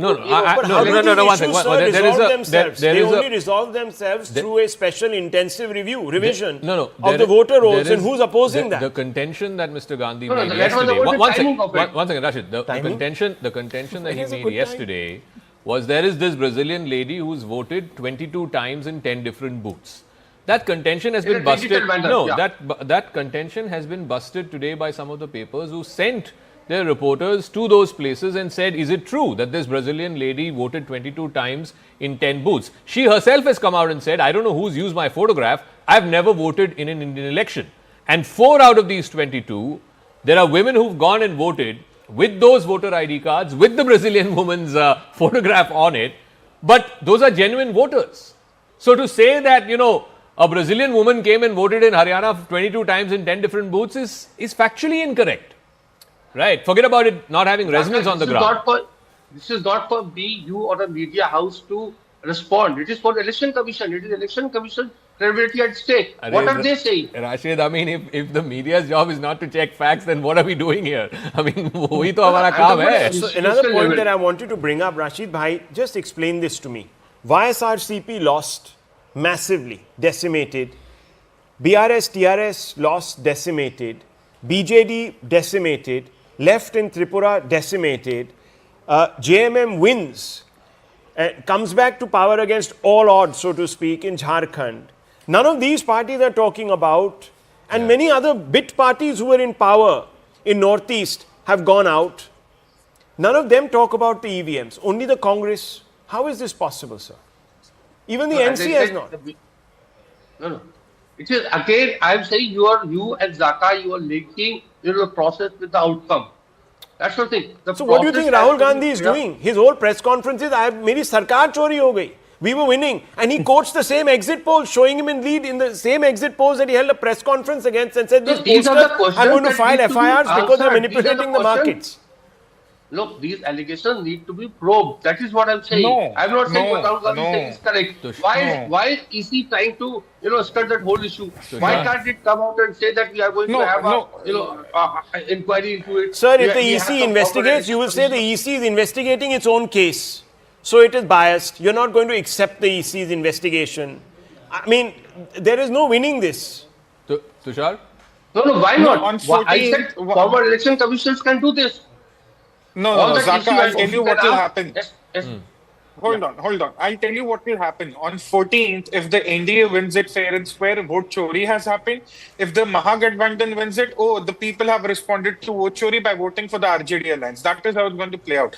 Look, Rahul Gandhi's allegations are not only frivolous, they're factually incorrect. Anyone who picks up an ECI manual, there are plenty of manuals on their website to read through the entire process, will understand that how Rahul Gandhi is describing the poll process, it's not really how it works. He is claiming that we get the access to final rolls just before the election. But the electoral rolls are updated every single year through the special summary revision. They are updated, they are shared with the political parties well in time.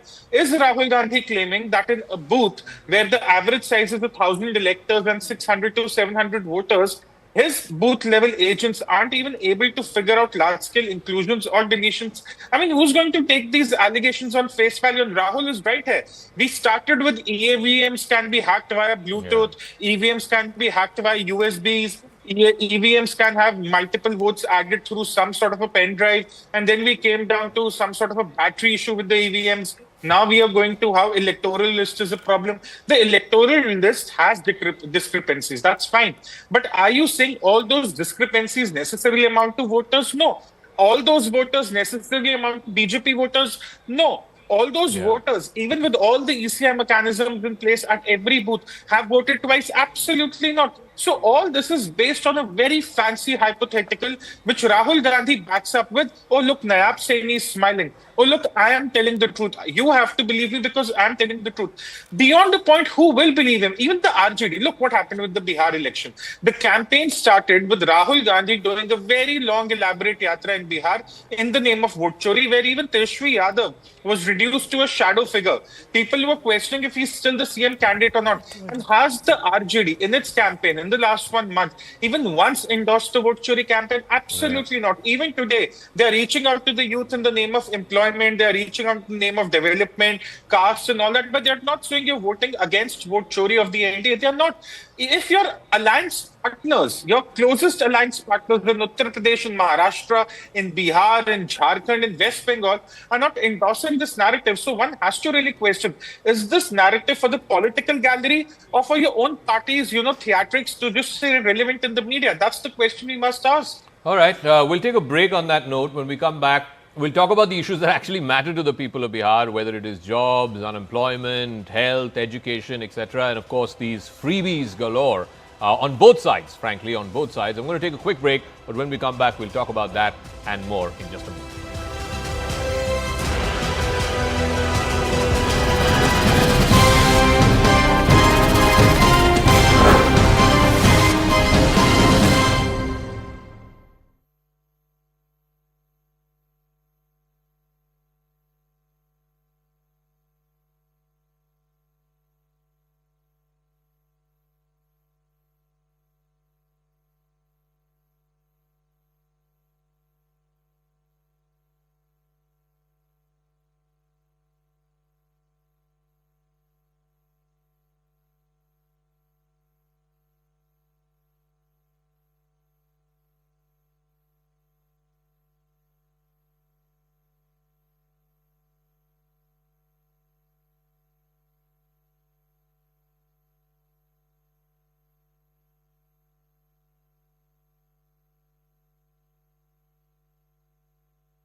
Welcome back. There are some X factors in the big election, the big battle for Bihar. Anti-incumbency, of course, it's the almost leitmotif of elections here in India.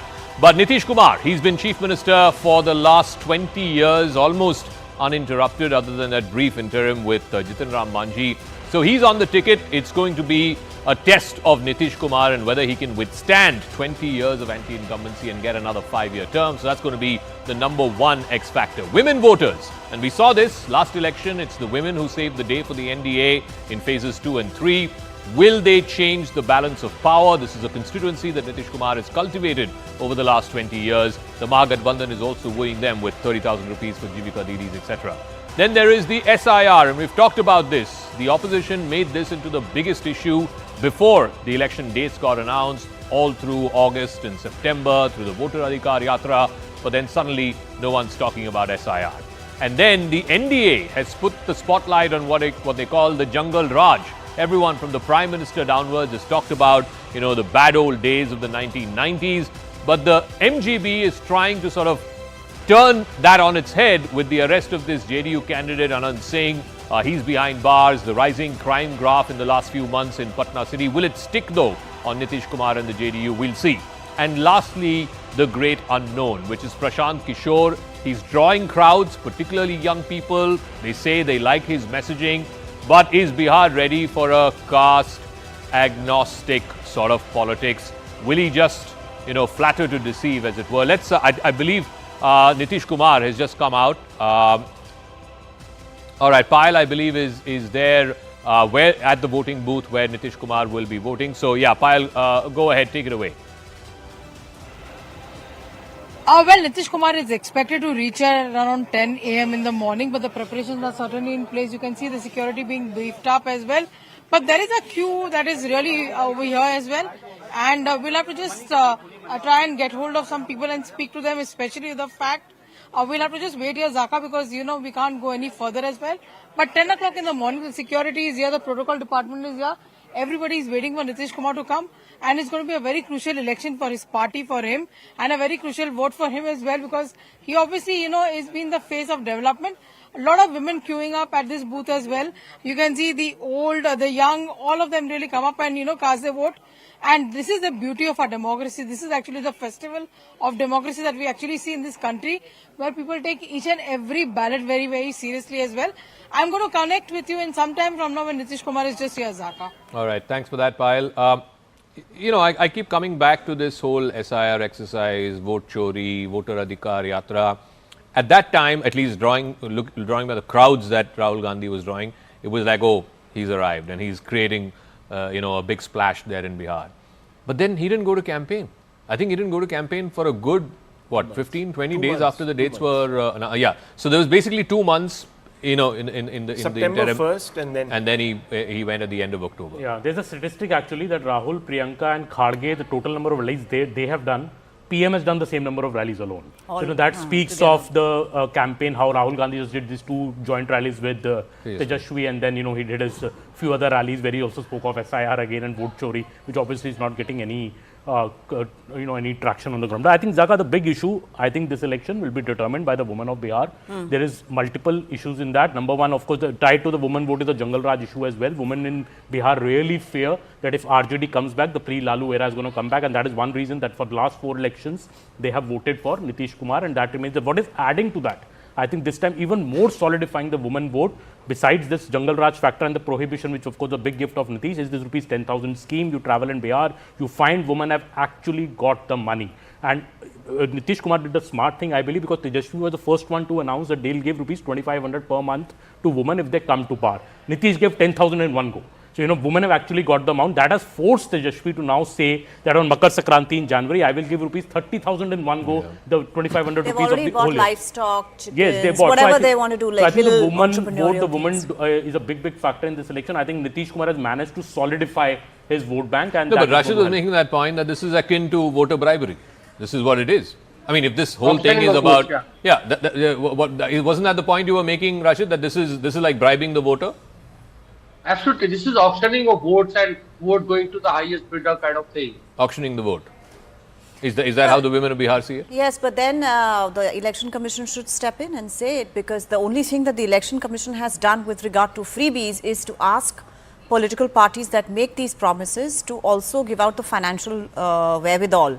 How are you going to be... but don't people also it know, is, like it for is example, a fundamentally bad thing, when, especially for state finances. Most states are going to really be in a very, very bad situation. When Tejashwi Yadav promises one government job in every household, we're looking at 2.5 to 3 crore government jobs in a state which has 25, 26 That lakh can't government happen. jobs. Don't people also know that this is not going to happen? They They do. But yet they vote on that very same issue. See, I think some do. No, so again, I'm coming back to that point. Why? Either the people are saying, I'm so poor and deprived, whatever I get, that itself is good enough for me. See, or they're saying like...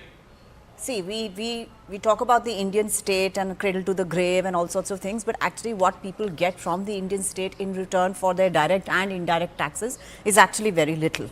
So the people feel that whatever we are getting, let's just get it.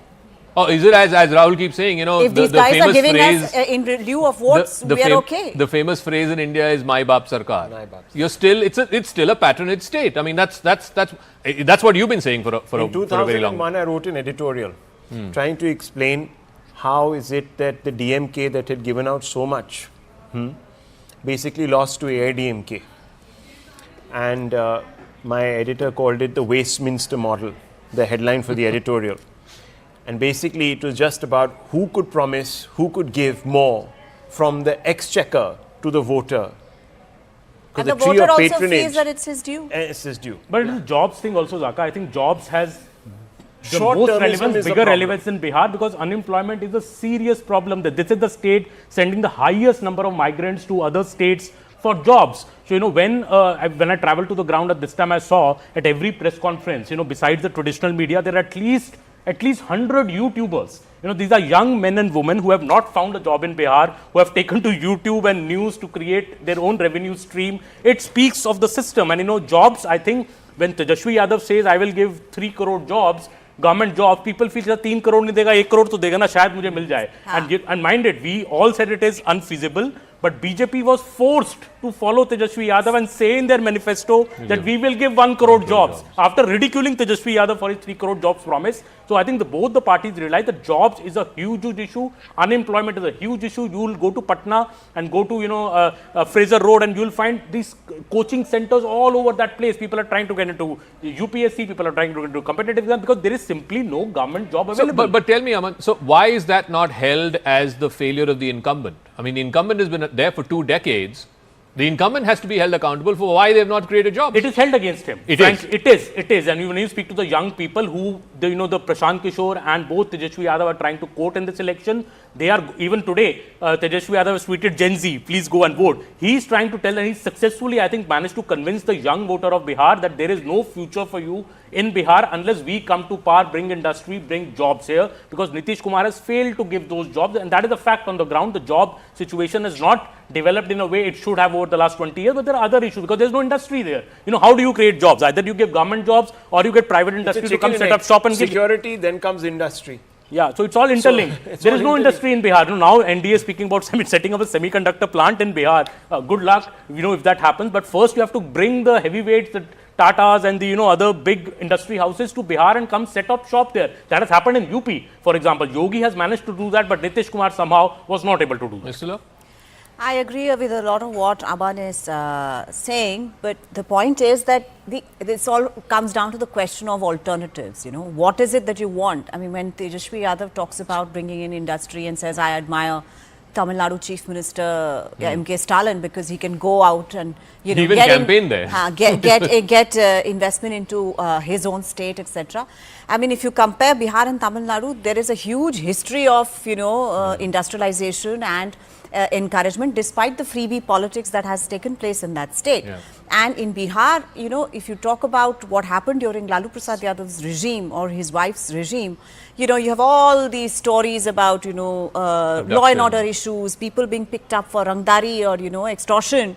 And I remember a very senior railway official who I used to meet with when Mr. Lalu Prasad Yadav became railway minister in 2004. He went to welcome him into his new office, and he said, oh, you were the one who got kidnapped once and I got you to this, because this guy used to be in Eastern Railway, and you know, it was that kind of a situation. Doctors used to get kidnapped in Patna. Anybody doing even this bit of business would get kidnapped. So there's always that comparison, and people say, all right, you are talking the right things, but can you deliver? Can you?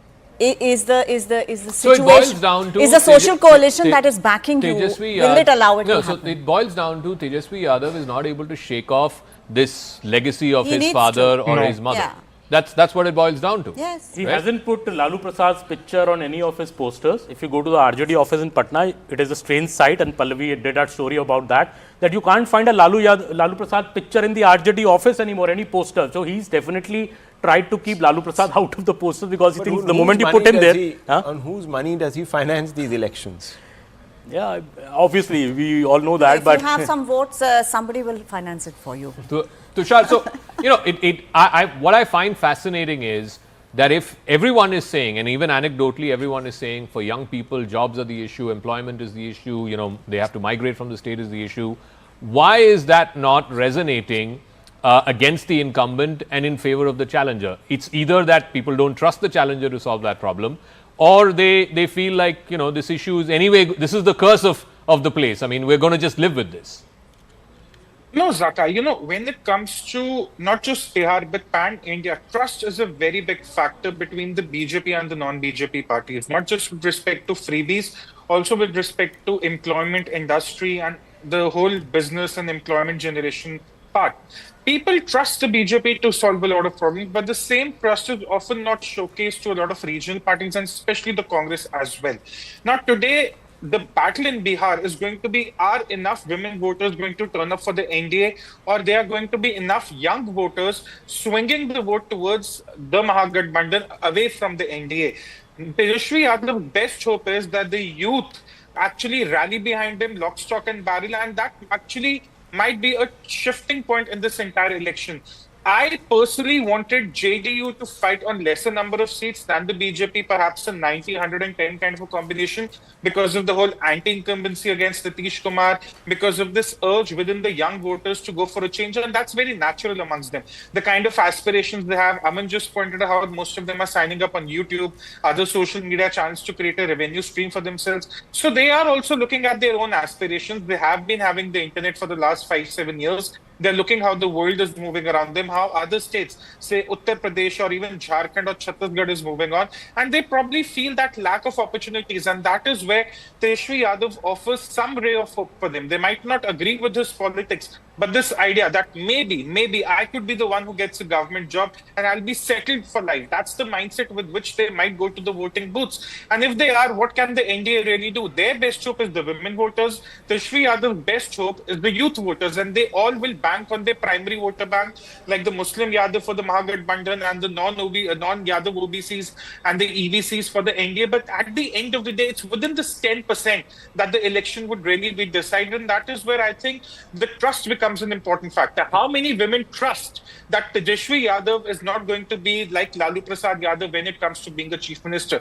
And how many young voters trust that Nitish Kumar wasn't able to deliver jobs? Maybe Tejashwi Yadav can. It's all about trust and that 10% margin. One person we haven't talked about at all since the morning broadcast is actually Chirag Paswan. Yes. And he could actually be the critical factor between last election and this. I mean, he, in the last election, I think virtually every constituency where the JDU had put up a candidate, he put up a candidate. 32 seats they lost. There's evidence to show that that's why the JDU lost the way in which it did. Even this time, I know that even within the NDA, the fact that he got 29 seats, a lot of smaller parties in the NDA were not exactly happy about it. Do you think his 5-6% vote might actually be the sort of tipping factor? When we started the broadcast, I made the point that this phase is really about the smaller parties and how they're going to amplify for their lead parties the vote. And that is the transference that everyone is relying on. Will the Congress, and we have to in parentheses say that it is a smaller party in Bihar. It's one of the smaller 5 or 7% vote? Yeah.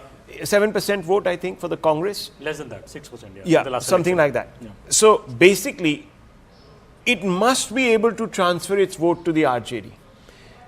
This time, we'll have to see if parties like the MIM can play that role. Last time, the left played a huge role. Yeah. Correct. for the MGB. The VIP on the side of the NDA, this time of course things have flipped. Yeah. You have one party that's come in. And therefore it's these smaller parties, it's the bit players that one really needs to look at, Zach.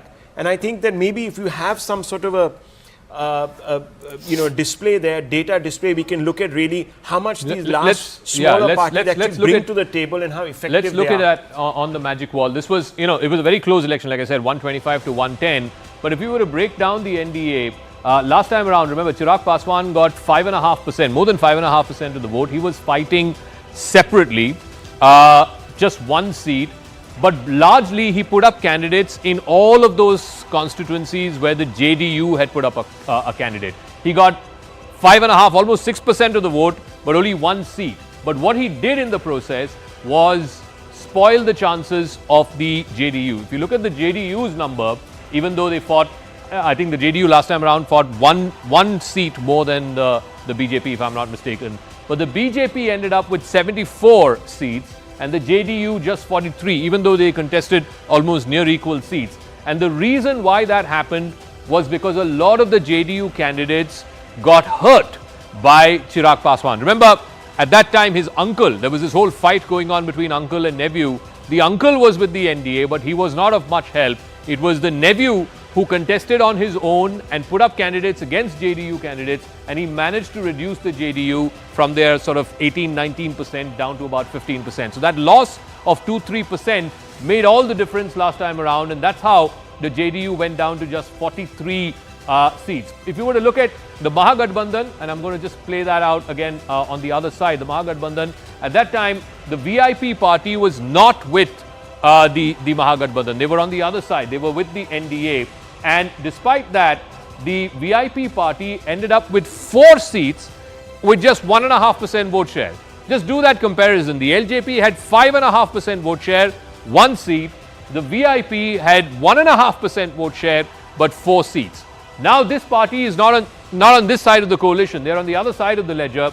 Will they translate in such a fashion? Especially, one could make that case that Mukesh Sahni has now been declared as the Deputy Chief Minister. Hard data onto that illustration that you made. So the backward caste as a whole, EBCs and OBCs, are 60% of the population in Bihar. Okay. The Yadavs in the OBC list, 27.2%. The Yadavs are about 14.3%. The Kushwaha, 4.2%. Kurmi, 2.9%. Bania, 2.3%. Surajpuri Muslims, 2%. Now, if the MGB has to retain and do as well as it did in 2020, it has to ensure that it's breaking beyond the Yadavs. Of course. Right? And the Muslim vote. Which means that it must get a bit of the Teli vote. If you look at the EBCs, overall EBCs 36%, 112 castes. Telis 2.8%, Malas 2.6%, Kanu 2.2%, Dhanuk 2.1%, and then a large number of Muslim castes 8.3%. So the Muslims, if one were to assume, are voting as an en bloc this time and not being fractured by the MIM. Remember, the MIM itself is playing a very sort of nebulous game here. In Hyderabad, it is giving support to the Congress, to the Congress, the India bloc. Here, of course, it seems to be in sort of antagonist, but who knows? Fundamentally, if the Muslims vote as a bloc and the others vote as a bloc for the MGB, if you were to take that, then all the MGB needs to do is to ensure that the VIPs, the other parties. Let's talk about this Mukesh Sahni character, because outside of Bihar, he's not really a nationally known figure. No. Yeah. Why is he being quoted so much by both sides that straight away he was announced as the Deputy Chief Minister? See, there was a lot of fear that he would actually jump, which is why he was really overcompensated in my view. And his voters are are with him, because when I travel to some of those areas, yes, there was a little bit of a thing, take a hand, whatever. But the Saini voters, the Malla voters, many of them felt actually quite aggrieved by the BJP, because their MLAs then joined, after being elected, they joined another party, which is the BJP. So they said these guys, after getting elected, taking our votes, they basically abandoned us. And instead of pushing for our interests within the NDA, they did not. So, is baar aap dekhega, hum karenge. So, there is a lot of hope that Mukesh Sahni will finally come into his own and get and deliver for the alliance that he is with. Coming to Chirag Paswan, yes, he played a spoiler in at least 32 seats for the JDU. JDU backroom actually has done this calculation and said that the margin of defeat in 32 seats has been, less than what the LJP candidate got in those seats. So they were upbeat that, okay, fine, there will be a transfer of votes. They're hoping that there will be a transfer of votes. But historically, if you see, this is the first election actually that the LJP assembly election that they are fighting on the side of the JDU within the NDA. Before that, they hadn't. They haven't. And Mukesh Sahni is a very interesting And history. there is a lot of bad blood between the JDU and the LJP. Of course, first of all, between personality clash between Mr. Paswan and Ramvilas Paswan and Nitish Kumar, but also because Nitish Kumar, by designating Mahadalits, he gave a Mahadalit category to all scheduled castes barring the Paswan community. That was really taken very, very badly. So there is a lot of bad blood there. God knows if that will come together. Just to compare statistically again, I mean, it just so happens that the paper is right there in front of me and one can make that comparison. So in 2020, the assembly performance, the BJP had 32 seats. NDA goes up to 41. The BJP goes up to 41. 2024 LS segment, when Paswan comes back, and if you project it onto an assembly map, JDU goes from 23 to 29, and the other NDA goes from 4 to 25.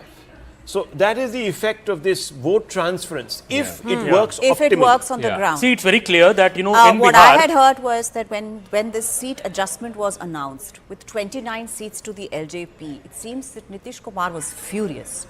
And there was a lot of talk in Patna at that time, because I was there in that city, that he basically called his party's faces right now, and one of whom is a union minister, and said, who signed off on this seat adjustment? Okay, quickly we have to take a break. See, Zaka, I think as the graphic showed, never does a one party win seats in Bihar. It's always an alliance. I spoke to Chirag Paswan in an interview a couple of months back, and he told me that many people called me the X factor of the 2020 elections. I won just one seat. I did get some vote share because outside an alliance, and that is why I personally feel Prashant Kishor will not be able to make a big impact, because outside the two traditional alliances, if a party is fighting alone, you are not able to perform. VIP did not win 4 seats on its own merit. It won because it was with the NDA at that someone time. misquotes me, I just want to say that I was talking about phase 1. Those numbers that I talked about were phase 1. We'll take a break, but our coverage continues. On the other side, we're also expecting the pictures of the meeting that happened yesterday between the Prime Minister and the victorious Indian women's cricket team. That's going to be on the other side of the break. We'll continue our coverage on the battle for Bihar in just a moment. See you on the other side.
Welcome back to the big battle for Bihar. We're talking about the VVIP candidates, where they are fighting from, who they are up against, and how this battle for Bihar will be shaped by a lot of these VVIP candidates. Let's start with the incumbent Deputy Chief Minister Samrat Choudhary. You saw visuals of him voting a moment ago.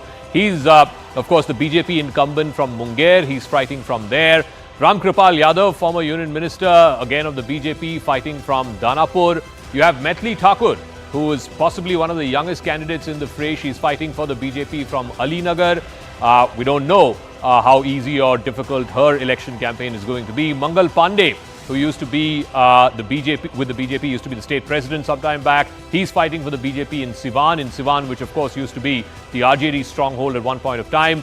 Tej Pratap Yadav, the son of Lalu Prasad Yadav, the brother of Tejashwi Yadav, fighting on his own this time after being kicked out of the RJD from a constituency called Mahua. There's Jagruti Thakur, who is the granddaughter of Karpuri Thakur, the late and famous EBC leader in Bihar. She's fighting on the JSP, the Jan Suraj's ticket from a place called Morwa. There's Osama Shahabuddin, who is, of course, Shahabuddin's son. He's been given the ticket by the RJD. He's fighting from Raghunathpur. There's Khesari Lal Yadav, the singer, the actor. He's again fighting on the RJD's ticket from the traditional Lalu seat of Chhapra. Tejashwi Yadav, the challenger, the leader of the opposition, hoping to become the next chief minister, fighting from Raghopur. And then Santosh Sani, who's the brother of Mukesh Sani, who's been declared as the opposition's deputy chief ministerial face. He's fighting from Gaurabaram and on the VIP ticket. So these are the big VVIP contestants as far as the Bihar election. Let's play out some footage from Patna, where Nitish Kumar is expected to arrive in the next few minutes. He is the incumbent chief minister. He's been in the gaddi for the last 20 years as CM. He is the incumbent, and this is really possibly his last election, a vote either in favor or against him, on his record, on his legacy. Nistula, I mean, you were there covering his campaign for the last many elections. मेहनत कर रहे हैं, वो trophy यहाँ पे लेकर आ पाए। आप ये टैटू लगा के घूमती रहती हैं, तो हनुमान जी तुम्हें क्या मदद करते हैं? मुझे लगता है कि वो कठिनाइयों से मैं बाहर आ जाती हूँ। इंस्टाग्राम अकाउंट पर भी जय श्री राम लिखती हो? जी, उस पे भी लिखा हुआ है। हाँ जी। अमन, आपने ये जो जीतने के बाद बॉल जेब में रखा, ये था कि अब ये मेरे पास है, ये तो ये मेरे पास ही रहेगी, अभी भी मेरे बैग में ही है। आपका ये कैची तो सब ज्यादा फेमस हो गया है। पहली बार ऐसे फंबल करने पे अच्छा लग रहा था। आप कैच होने से पहले हंस रही थी, क्या कारण था? सर बस मैं मन में बोल रही थी, आजा कैच, आजा मेरे पास, आजा। तो उसमें बस मुझे हंसी आ गई कि आ गई हाथ में मेरे।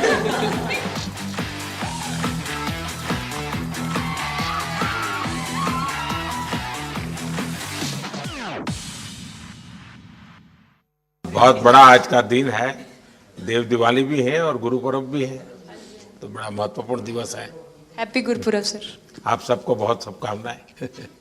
Honorable Prime Minister, thank you very much. We feel honored and privileged coming here. Just एक कैंपेन के बारे में बताऊंगा, जो इन्होंने कमाल कर दिया, इन लड़कियों ने, देश की बेटियों ने कमाल कर दिया। 2 साल से लगे हैं sir.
everybody is trying to appeal to, whether it's Prashant Kishor, Tejashwi Yadav, and everybody acknowledges there is a problem of unemployment, there is a problem of migration. The young people that you speak to anecdotally, they're all saying that, we would rather work in Bihar if the employment opportunities are there rather than go out of the state.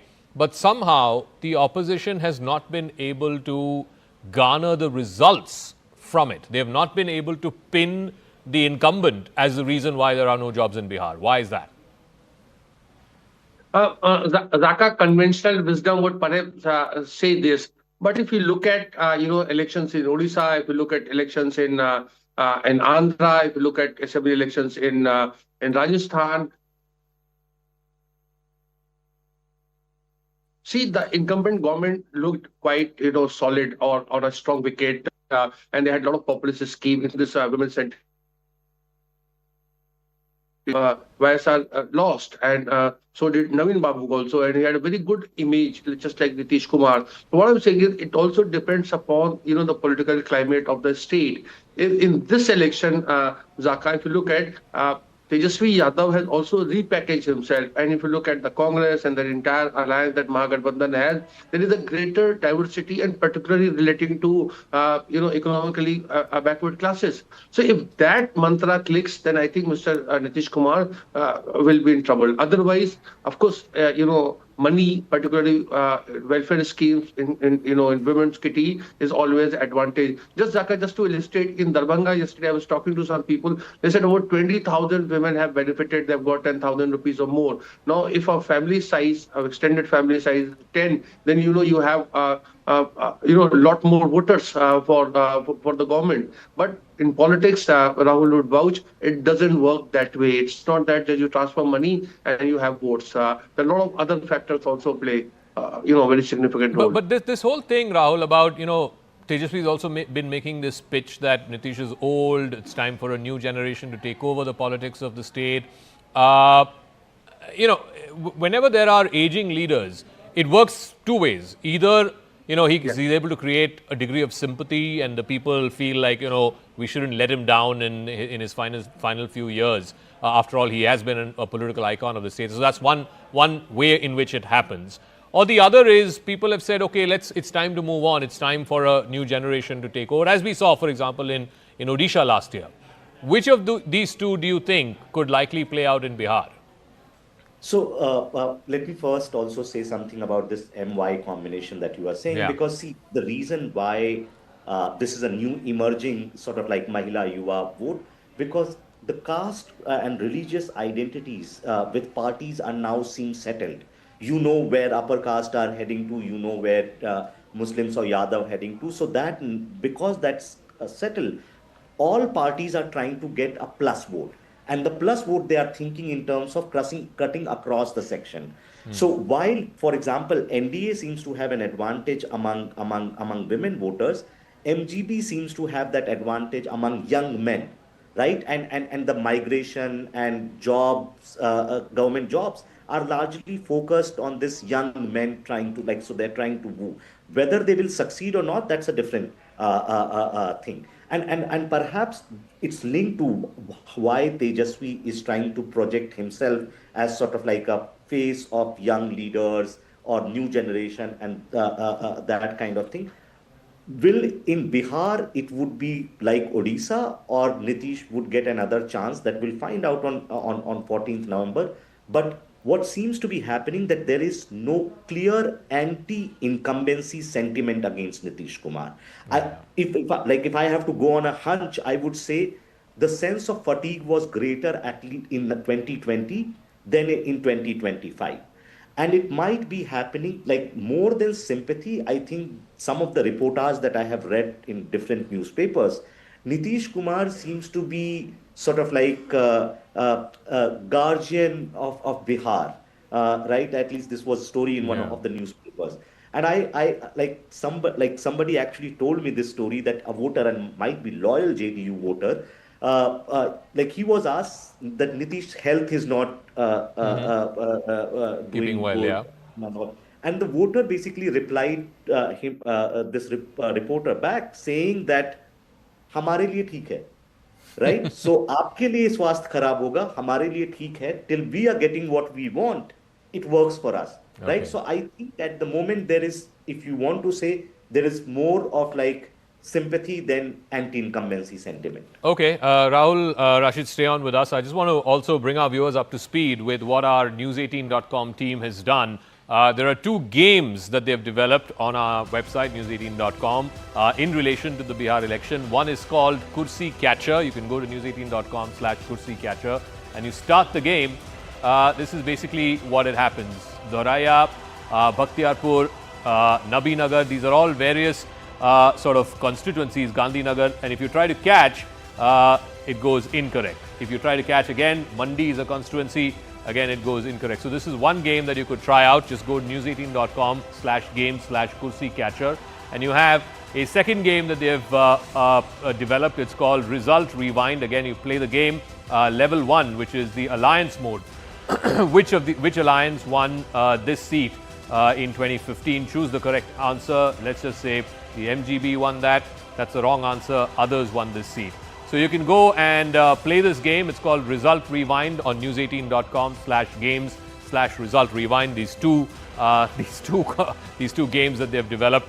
It is a fun factor. Elections are really a celebration of democracy, and we're celebrating it through some games as well on news18.com. I'm going to now toss over to some of the walkthroughs and reporter-driven stories that we've got from the ground on voting day today, when 121 constituencies vote in Bihar on phase 1. There are old voters, young voters, first-time voters. My colleagues caught up with some of these early voters today to get a sense of what are their priorities, what are they voting for on election day. In terms of your peer group, your age group, what is the conversation around? Is it around employment? Is it around law and order? What is around majorly now? It's around employment, because we are in such a age group where we are looking for what we can have for employment, for our better development. And since the infrastructure has grown so much, we can't deny that. So now we are looking for a new face, because we want to see what they have for us now. So dil mange more. Yeah, dil mange more. Sure. आज का क्या बड़ा message है ma'am voters के लिए? Voters के लिए यही मैसेज है सबसे बड़ा कि सब लोग बाहर निकले और वोट करें, बेहतर भविष्य के लिए वोट करें, अपने बच्चों के भविष्य के लिए वोट करें. जिस तरह से डबल इंजन की सरकार ने बिहार को सिर्फ ठगने का काम किया है, और वहीं पे महागठबंधन जो तेजस्वी, एक तरफ आप देखिए प्रधानमंत्री कट्टे की बात करते हैं और तेजस्वी नौकरी देने की बात करते हैं. तो बिहार के लोग बहुत समझदार हैं और इस बार महागठबंधन के पक्ष में सब लोग वोट करेंगे.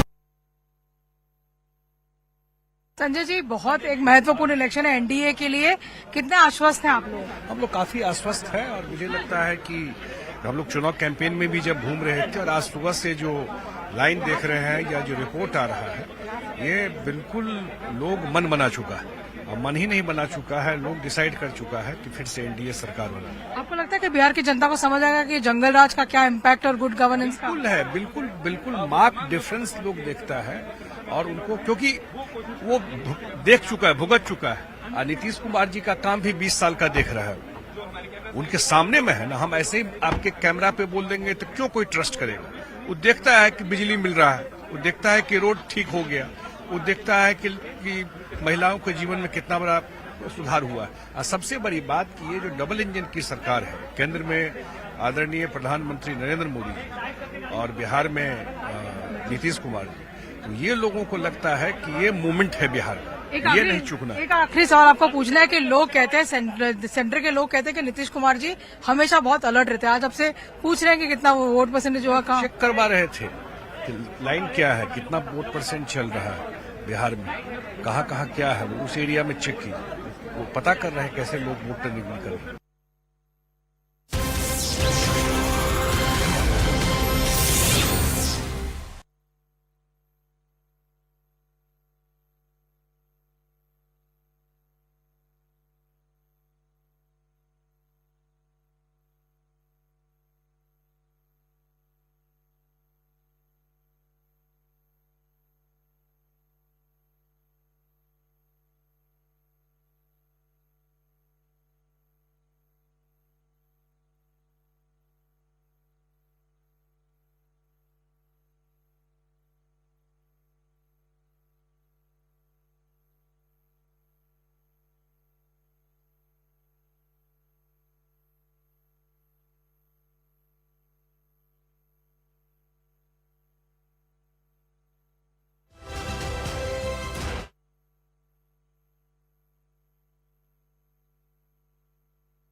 इस समय पोलिंग की भी शुरुआत हुई है, कितने कॉन्फिडेंट है इस बार चुनाव को लेकर? मैं बहुत कॉन्फिडेंट हूँ और मैंने जितनी मेहनत की है मैं उससे खुश हूँ।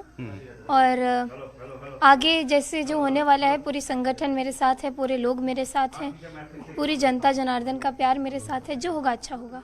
राजनीति भी आपके लिए नया है, इसके अलावा चुनाव भी आपके लिए नया है, तो कितना मुश्किलें और कितना चैलेंज? मुश्किल और चैलेंजिंग था, लेकिन अब सब आसान लग रहा है। एक तरफ आपके सामने जो अनुभवी नेता हैं, एक्सपीरियंस है, दूसरी तरफ आप क्योंकि बिल्कुल पॉपुलर है, दोनों के बीच में टक्कर माना जा रहा है, तो कितना ज्यादा आप आश्वस्त हैं? मैं बिल्कुल, जो भी होगा बहुत अच्छा होगा। जिस तरीके से लोगों का प्यार मिल रहा है, मैं तो बहुत ही ज्यादा अभिभूत हूँ। मैं बस पॉजिटिव साइड सोच रही हूँ और बस लोगों से यही अपील करूंगी कि जाइए और मतदान करिए। एक सवाल और, आपके जीतने के बाद आपको लगता है कि कौन से काम होने बाकी है इस इलाके में? जी बिल्कुल। सबसे पहली चीज, जो रोड्स पे, जो गांव के अंदर रोड जा रही है, उसमें कहीं ना कहीं मुझे काम करने की ज़रूरत है। केंद्रीय विद्यालय हो गया, डिग्री कॉलेज हो गया, कल्चरल सेंटर हो गया, ऐसी बहुत सारी चीज़ें हैं मन में। और बाकी जो सरकार अपने जो मैनिफेस्टो जारी किया है उसको सक्रिय रूप से घर तक, लोगों तक पहुँचाना, तो ये सब मेरा काम है।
Good morning. You're watching CNN News 18. I'm Akanksha Swaroop. We bring you the headlines we're tracking this hour. To begin with, Bihar is also a top focus. It's a high-stakes battle in the state. Phase 1 of polling across 121 assembly seats gets underway. Lalu family and Nitish cast their votes. Early trends show 13% voter turnout in first phase voting across Bihar. Prime Minister Narendra Modi predicts NDA sweep in the state. Mega rallies scheduled today in Araria and Bhagalpur. News 18 tracks down the woman mentioned in Rahul Gandhi's briefing yesterday under Brazilian model's picture. Haryana voter dismisses the vote chori allegation. Telangana's Chief Minister Revanth Reddy stokes yet another controversy with Muslim Congress remark ahead of Jubilee Hills by-poll. KTR, BJP call it appeasement. Prime Minister Narendra Modi interacts with queens of cricket, congratulates Harmanpreet, led team for historic World Cup 2025 win.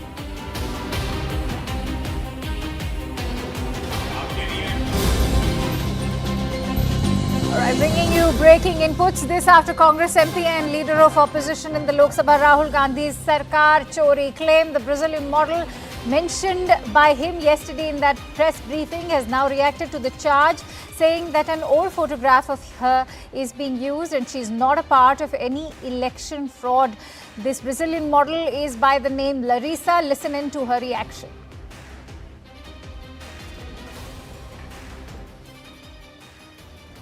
Fofoca, eu ri demais. Não, vou contar fofoca. Gente, estou usando uma foto minha, antiga. A foto é velha, tá? Ó, tava novinha na foto, devia ter uns 20 anos, 18 anos. Tô usando a foto minha pra fazer, eu não sei se é uma eleição, alguma coisa de que tem que votar. E na Índia. Estão me colocando como indiana pra dar golpe nos outros, gente. Olha que loucura. Que doideira é essa? Que mundo nós estamos vivendo? Aí um repórter me chamou, querendo saber sobre esse trem, ligou lá no salão, no meu emprego, querendo conversar comigo pra entrevista. Aí eu não respondi, falei pra Tatá não passar meu número e tal. O cara achou meu Instagram, me chamou no Instagram. Agora uma outra pessoa que não tem nada a ver com o assunto, uma amiga minha de outra cidade, me manda uma foto. Vou colocar aqui pra vocês, aqui embaixo pra vocês verem. Aqui. Vocês não vão acreditar. All right. Now, remember, Larissa has, in fact, according to Rahul Gandhi, it was claimed that Larissa's photograph was used in 10 polling booths only to enable fake fraudulent voters. Let's quickly go across to Pallavi Ghosh, who's joining me on the broadcast now. Pallavi, that she's denied that this is an old photograph of hers. What kind of a fact-checking this is now? In fact, there are lots of fact-checking which are actually happening, Akanksha, not just this, but when, there were investigations have been carried out to speak to those voters, allegedly on whose name and with her picture the voting has been done in parts of Haryana. Even they've actually admitted that at the end of the day, they went and cast their vote. Now, what is Rahul Gandhi's allegation? His allegation is that the voter slips or the voter I-card has a picture of this Brazilian model and she has voted at least in more than 220 times. Now, that is one allegation which came in from the Congress party. Now, Election Commission has repeatedly clarified that this is just not possible, and there is there has to be a system which the Congress party also has to accept. If they really had a problem as far as the voting procedure is concerned, no one was stopping them from coming to Election Commission. But having said that, I think this kind of a statement which has come out from the Brazilian model, which Rahul Gandhi put up on his during his press conference, Akanksha, only just goes on to embarrass the Congress party, because now there are going to be questions which are going to be asked about each claim which has been made by him.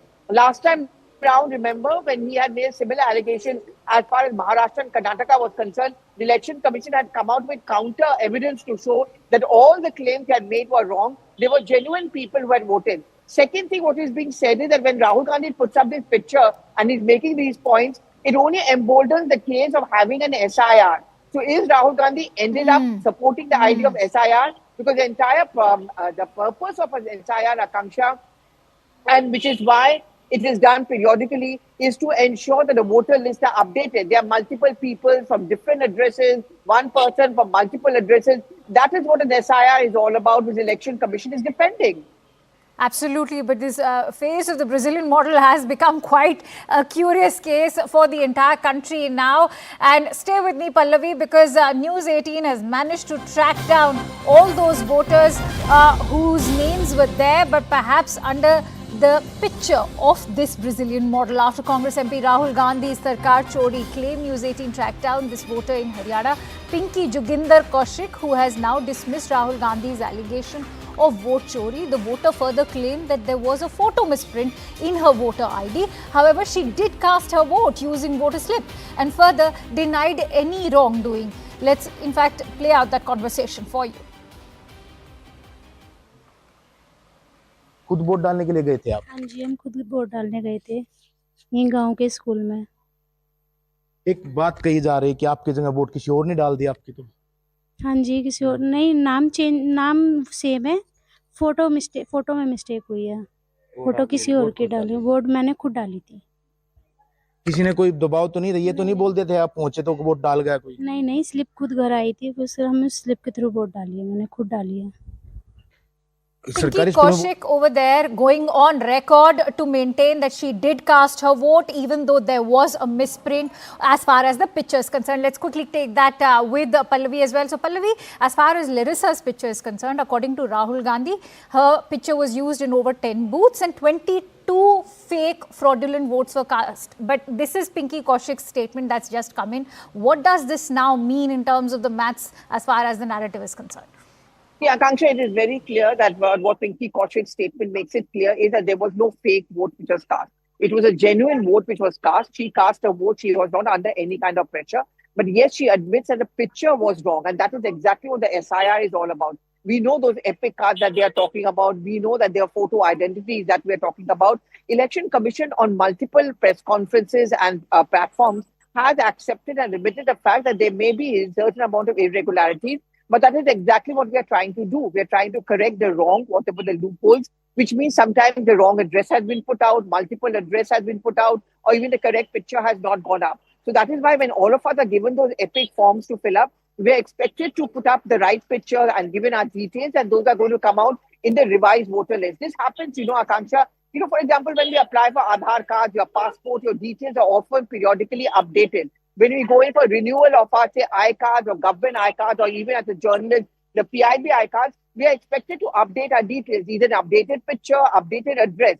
That is what SIR is all about. That is what Election Commission is saying. If you feel that there was a mistake in your voter I-card, you have the ample opportunity to update it and correct it, which is why we are carrying out this SIR exercise. But no, the Congress party says that SIR is actually a conspiracy behind this. It was a deliberate attempt as a result of which fake voting took place, or in many cases voting did not take place. And according to Rahul Gandhi, this was a Brazilian model's picture which was used to go and cast votes in multiple places, multiple booths, and all of this was done at the behest of the BJP. Those claims have now been busted by one, the statement or the Brazilian model, and second, of course, by Pinky Kaushik. Let's talk about the case of Haryana also, going back to the presser. Pallavi, 2nd of August is when the draft electoral list had been published. 24th of August is when the final electoral list had been published. And it's in October when the polls actually took place as far as Haryana is concerned. So Congress party had 64 days to approach the Election Commission or even move the court. Why didn't they do so? Isn't that an inherent contradiction?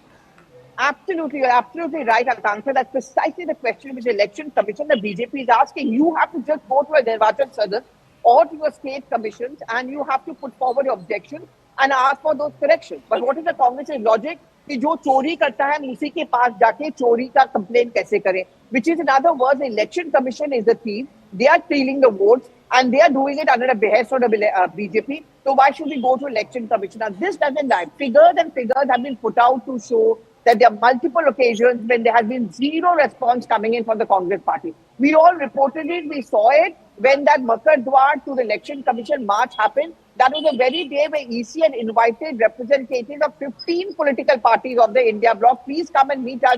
They refused to go. They said you call all 3 of the 100 MPs who are protesting, which is logistically not really possible. So that is what the BJP and UC are saying. You go running to the media, but you don't want to go where you should be going for that kind of a redressal. And valid questions being raised by Kiran Rijiju yesterday as well. So stay with me, Pallavi. Let's also listen in to those big charges which Rahul Gandhi has referred to as the hydrogen bomb. What did he have to say yesterday at that big presser which left all of India wondering? Let's listen in. What is the big picture of Haryana? Big picture is 2 crore total voters, vote chori of 25 lakhs, possibly more, but confirmed bias of 25 lakhs. That means 1 in 8 voters in Haryana are fake. She votes 22 times in Haryana and she votes in 10 different booths in Haryana. She's got multiple names. She's a Brazilian model. And she is one of 25 lakh such records in Haryana. And I want the young people of India, Gen Z, to understand this clearly. because this is about your future. All right, Pallavi continues to stay with us. Pallavi, in terms of timing, could this just backfire for the leader of opposition of the Lok Sabha who, undertook that entire voter adhikar yatra in Bihar, and today Bihar goes into phase 1 of its polls. He's, of course, by making these charges and now the truth coming out, is going to shoot the Congress party in their foot. Well, Akanksha, I think he also decided to hold that press conference strategically timing with a day ahead of the first vote of polling.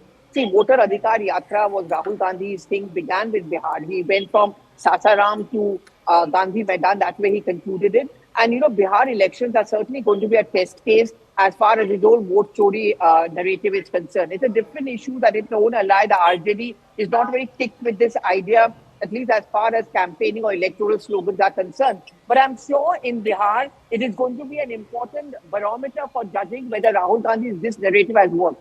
If you're going to ask me whether this is an election issue, absolutely not. People may talk about it, because when I did speak to people in Bihar, they were speaking about it, but not all of them were convinced that this can be the basis on which they are going to cast their vote. In fact, Akanksha, many of them told me that we are thanking Rahul Gandhi, he raises awareness, and that is why we want to take part in the SIR exercise, because we want to regularize our vote. So in a way, he's helped the entire cause of the SIR. But if he thought that it's going to become the yardstick on which the votes are going to be cast, I don't think so. The second important thing is that he also said yesterday that Bihar mein bhi wahi hoga vote chori. Now this is going to be construed as a very defeatist line. Are you accepting defeat is what the BJP is asking. Many thanks to you, Pallavi, for putting that into perspective for us. With that, we quickly shift focus over to some more breaking inputs coming in. This one from Telangana. This as the bypolls are arriving in the state, and Chief Minister Revant Reddy has stoked a fresh controversy with his remarks, saying if Muslims mean Congress and Congress means Muslim, KTR and BJP have come down heavily on the Telangana Chief Minister, saying Revant Reddy should come out of the delusion that there would be no Muslims without the Congress party. The Bharatiya Janata Party has called this an attempt to appease just ahead of the Jubilee Hills by-poll. Remember, this time around, what is the big talking point is the support coming to the Congress party from AIMIM, because Asaduddin Owaisi has also lent his support to the Congress party candidate, this time for the by-polls of Jubilee Hills. But you have a now consistent line of attack coming in from the Bharatiya Janata Party and the BRS, both of which are training their guns at the Congress party and Revant Reddy. Listen. भाई आप लोग सोचो, ये vote नवीन के लिए, मेरे लिए नहीं, गांधी परिवार के लिए, इस देश के लिए जो कुर्बानी किए, जो आखिरी बूंद तक इस देश के लिए जो जान दिए, उनके परिवार को आप लोग वोट दे रहे। हिंदुस्तान के राष्ट्रपति जाकिर हुसैन को किसने बनाया, आप लोग सोचो। इसीलिए आज मोहम्मद अजहरुद्दीन को जो मंत्री बनाया, सलमान खुर्शीद जी को जो मंत्री बनाए, आजाद साहब को मंत्री बनाए, अहमद पटेल साहब को बड़े बड़े कुर्सी में बिठाए, ये सब सारे कांग्रेस है तो मुसलमान है, कांग्रेस है तो आपकी इज्जत है। जब कांग्रेस नहीं है, अब कुछ नहीं है। कह रहा था, मैं बस यही कह रहा था, कल हमारे जो चीफ मिनिस्टर ने कहा कि कांग्रेस नहीं तो मुसलमान नहीं, मैं बस उनसे इतना ही कहूंगा, बीजेपी नहीं तो हिंदू नहीं करके कोई बोलता है, कांग्रेस नहीं तो मुसलमान नहीं करके यहां के चीफ मिनिस्टर बोलते हैं, बट वास्तव तो यह है कि आज अगर आप संविधान देखेंगे, डॉक्टर बाबा साहेब ने लिखा, उसमें साफ लिखा गया आर्टिकल 25 से 28 तक कि India is a secular country और यहां पे हर किसी को अपना अपना धर्म, जो भी धर्म आप फॉलो करते हो, जो भी फेथ आप फॉलो करते हो, you can practice it as per your wishes. You are a free individual. Now if the Congress party believes that without them there would not be any Muslims, let me remind the ignorant souls of Congress party. All right, let's quickly go across to Aneri Shah, who's been tracking that story for us. Aneri, when the Congress has in fact they've nominated Naveen Yadav for the by-polls of Jubilee Hills, why is the party being accused of minority appeasement? Is it because of Azharuddin being propped up as the minority welfare minister in the cabinet of Revant Reddy? Well, what we have been seeing is that since the time the Jubilee Hills by-elections have been announced, we have been seeing that time and again the opposition parties, including the BRS and the BJP, have been hitting out at the Congress government, calling it because the Jubilee Hills constituency has a large number of minority voters, and now at this point in time, inducting Azharuddin was a big move by the Congress party. And amid all of this, we also saw that how AIMIM came in support of the Congress party for the Jubilee Hills by-elections. And now this statement of Chief Minister Revanth Reddy coming at the time when we see that elections are just around the corner, and Revanth Reddy was seen making a comment saying that if Congress is there, then Muslims are there, and if Congress is not there, then there are no Muslims, is what we had seen Revanth Reddy coming out with this statement. And for that, responding to Revanth Reddy's statement, KTR had come down heavily, saying that if Congress doesn't exist, then Muslims will not exist, is what KTR had questioned Revanth Reddy. And now we see that the BJP had also called it as a minority appeasement by the Congress party, and bringing in Azharuddin, taking support of AIMIM, and now making such political comments over the minorities has given a massive roar in the Jubilee Hills by-elections, which are just around the corner, and it's all set to take place on the 11th of November. Stay with me, Aneri. We will be deep diving into the kind of attacks that are coming in from the BRS and the BJP, particularly with regards to the alliance that has been struck between the AIMIM and the Congress in Telangana as well. But before that, let's also listen in to the sharp reactions that have come in from the Bharatiya Janata Party. ये रेवांत रेड्डी जी अपने आप को क्या समझते हैं? जो रेवांत रेड्डी अभी कुछ दिन पहले कह रहे थे कि पाकिस्तान ने भारत को लात मारी और ऑपरेशन सिंदूर में कुछ नहीं हुआ, वो अब बोलता है कि कांग्रेस है तो मुसलमान है, कांग्रेस नहीं है तो मुसलमानों की कोई इज्जत नहीं है। ये कांग्रेस पार्टी की वजह से देश में मुसलमान है क्या? कांग्रेस पार्टी ने तो पूरा प्रयोजन बनाया था कि सभी मुसलमान चले जाए, धर्म के आधार पर बंटवारा किया था इस देश का। और कांग्रेस पार्टी मुसलमानों की हितैषी कब से बन गई भाई? भागलपुर, मीरठ, मलियाना, नेल्ली, अहमदाबाद, जलगांव, ये सारे बड़े दंगे कांग्रेस के शासनकाल में हुए। रेवांत रेड्डी जी, गरीबी, गुर्बत, गेटोज, इसके अलावा कुछ दिया नहीं मुसलमानों को। मुसलमानों को केवल और केवल तगमा मिला। All right, staying with the story, getting in more breaking inputs. This as the Students Islamic Organization has condemned Telangana Chief Minister Revanth Reddy's remarks on minorities, calling it deeply insulting and divisive. Further adding that such a remark is not only politically irresponsible but also a direct affront to the self-respect and dignity of the entire Muslim community. This, as Revanth Reddy has gone on to say, that if there is no Congress party, there's going to be no Muslim protection in the country. Let's quickly go back to Aneri Shah, who joins me with more inputs. Aneri, take us through what is the entire statement coming in from the Student Islamic Organization, and how could this really hit the Congress party hard at a time when the bypolls are all scheduled to happen?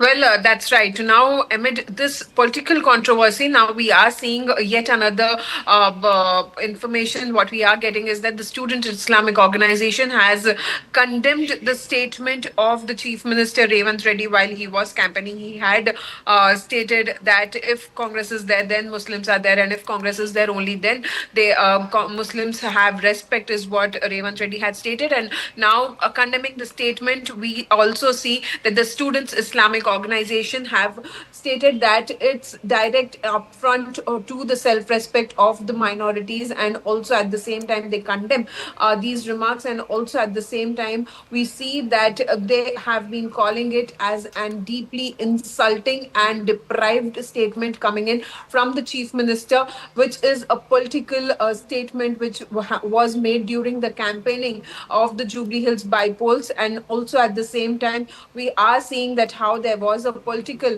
roar over this very statement which was made by the Chief Minister. And now we'll have to see what will be the next move by Chief Minister. Will he take back his words, or what would be the next statement? Because just few more days left for the Jubilee Hills by-elections campaigning, which are going on at a high stake, and 11th of November is the day when the Jubilee Hills goes to polls. All right.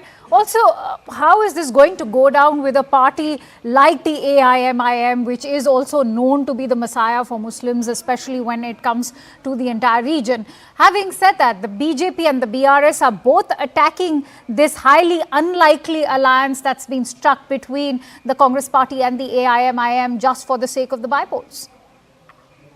Well, see, when we talk about AIMIM, MIM has been definitely coming in support of the Congress party here in Jubilee Hills. But then when we talk about the MIM contesting in other states like Bihar, which is going to polls today, we are seeing that MIM has been contesting against the Congress party. And now what we see is that MIM has been called as the B team of the BJP in Bihar. But then MIM has joined hands with Congress here in Telangana, and now this statement of Revanth Reddy has definitely brought in a lot of controversy, but then there's no word that has come in from AIMIM or from AIMIM Chief Asaduddin Owaisi, whereas we see that MIM leaders have been campaigning along with the Chief Minister Revanth Reddy in the Jubilee Hills area. Many thanks to you, Aneri, for bringing us those extensive breaking inputs on that news story. With that, getting in a CNN News 18 mega exclusive news break. These are inputs brought to us by Security Affairs Editor Manoj Gupta. Pakistan's Foreign Minister and Deputy Prime Minister has said that drinking tea in Kabul came at a great cost for Pakistan. He is referring to the 2021 visit of the DG-ISI Lieutenant General Faiz Hamid to Kabul. And the moments of picking up and sipping tea cups in Kabul Sarairanjan Hotel, said that there was a big mistake and it should not have been repeated again. This is the big statement coming in from Ishaq Dar. Pakistan's Deputy Prime Minister Dar has once again claimed that security incidents in Pakistan have increased following the Islamic Emirate of Afghanistan's rise to power. This despite a fragile ceasefire between the two countries.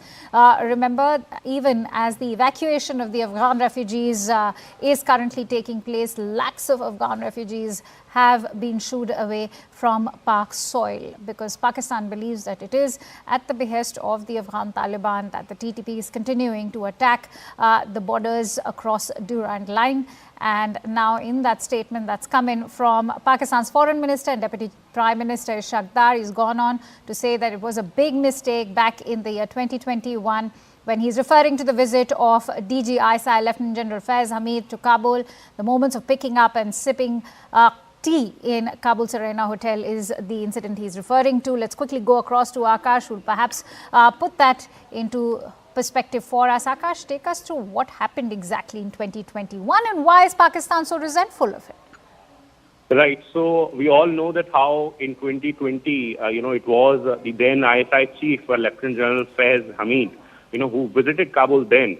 And, it was soon after the Taliban took over, in Afghanistan. And today, we are referring this particular, phrase that is costlier tea in Kabul, which is, I should say, a political jibe made by Pakistan's Deputy Prime Minister. And, our investigation editor, Manoj Gupta, is reporting that how it has happened and how Pakistan has been dealing with it, because they believe that whatever happened in 2021 was a big mistake, and that particular tea, because this is what in fact has been said by the Pakistani Deputy Prime Minister and Foreign Minister Ishaq Dar, where he's saying that tea, was a costlier one, as their soldiers are dying, and we know that how in fact the Afghan frontier, we are seeing activities where they claim that TTP terrorists are there or the militants are there, activities are happening. And, in the address, Ishaq Dar, in fact, said that cup of tea in Kabul was very costly for Pakistan. And that's how, in fact, during then, in 2021, Akanksha, Pakistan was somewhere, openly supporting the sort of activities that were happening in Pakistan, because that were happening in Afghanistan, because they were thinking that this is somewhere going to give them benefit. And now, all right, we seem to have lost that connection with Akash, but as Akash was highlighting, the fact that it comes at a very fragile time when the former spy, the ex-DG-ISI of Pakistan, is currently being blamed by the Pakistan Deputy Prime Minister Ishaq Dar. With that, we're slipping into a quick break. Stay tuned to CNN News 18 as we return with the latest.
Welcome back. Getting in breaking inputs from Karnataka in connection to the Chittapur RSS route march. We are learning that the peace talks have been inconclusive so far. CNN News 18 has now accessed the details of what was submitted to the Advocate General regarding the RSS's proposed route march in Chittapur. The document accessed by CNN News 18 states that the march would be restricted to RSS volunteers from Chittapur Taluk alone, with around 600 to 850 Swayam Sevaks expected to participate.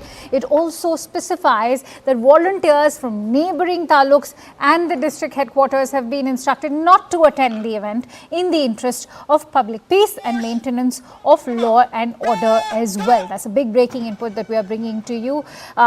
An exclusive news break on the RSS march route. This is with regards to Chittapur. Let's quickly go across to Rohini, who's joining me with more input. So Rohini, why have these talks proven to be so inconclusive, and why is the entire march being seen as a threat to law and order? Well, this is the second peace meeting that was held in Karnataka. The first one on October 28 with the other stakeholders, which include the RSS, who's seeking and who's also filed a petition in the Karnataka High Court, Kalburgi bench, along with 10 other organizations. This one was particularly with the petitioner, that is the RSS, and the Advocate General, based on the court's directive, saying that another peace meeting needs to be held. Now, the proposal is 7 points. Number one, they said, what the proposal that the RSS has said is that we would like to confine this to Chittapur Swayam Sevaks only. We have also advised others not to join us. There'll be 600 to 850 of them. They also said that usually they go in 4 lines and they will be wearing the Ganavesha or the uniform, and they will also help ensure that there is law and order, and it will be done in a peaceful manner. There will be a band that will be playing, but there'll be no sloganeering. One of the points that was raised, especially by Priyank Kharge, as well as those who are opposing this particular march of the RSS, is one that is the carrying of lathis, and the second is also about sloganeering and possibly creating issues. So this is one thing that they're saying, that the RSS has conducted several such Path Sanchalans across the country and in Karnataka as well. They have gone in their Ganavesha, which is their uniform, which also includes the entire white shirt and khaki and the lathi. I'm making this important point. This is because one point that Priyank Kharge said is lathi wielding RSS Swayam Sevaks could possibly affect law in society. And that is one reason, this is one point that was not discussed, but this proposal was given saying they will go ahead with the Ganavesha. And the most important point also is that they said they will ensure that the route march does not have any sensitive areas, and they will stick to law and order. All right. Now, the other people were not part of this, they were not part of this peace meeting because only the petitioner was called. So that is why this remains at an impasse. It absolutely does. We will have to see how the Sangh Parivar, in fact, reacts to this entire decision. Many thanks to you, Rohini, for bringing us all those latest inputs. With that, slipping into a quick break, stay tuned to CNN News 18 as we return with the latest.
Welcome to our special segment, Battle for Bihar. This is polling for the first phase of the Bihar Assembly elections is underway across 121 constituencies in 18 districts, deciding the fate of over 1,300 candidates and more than 3.7 crore voters. This phase marks a crucial triangular contest between the BJP, the JDU-led NDA, the RJD-led Mahagathbandhan and Prashant Kishor's Jan Suraaj Party. As of 9 a.m., Bihar has recorded a voter turnout of 13.13% in the first phase of polling. We bring you some reactions.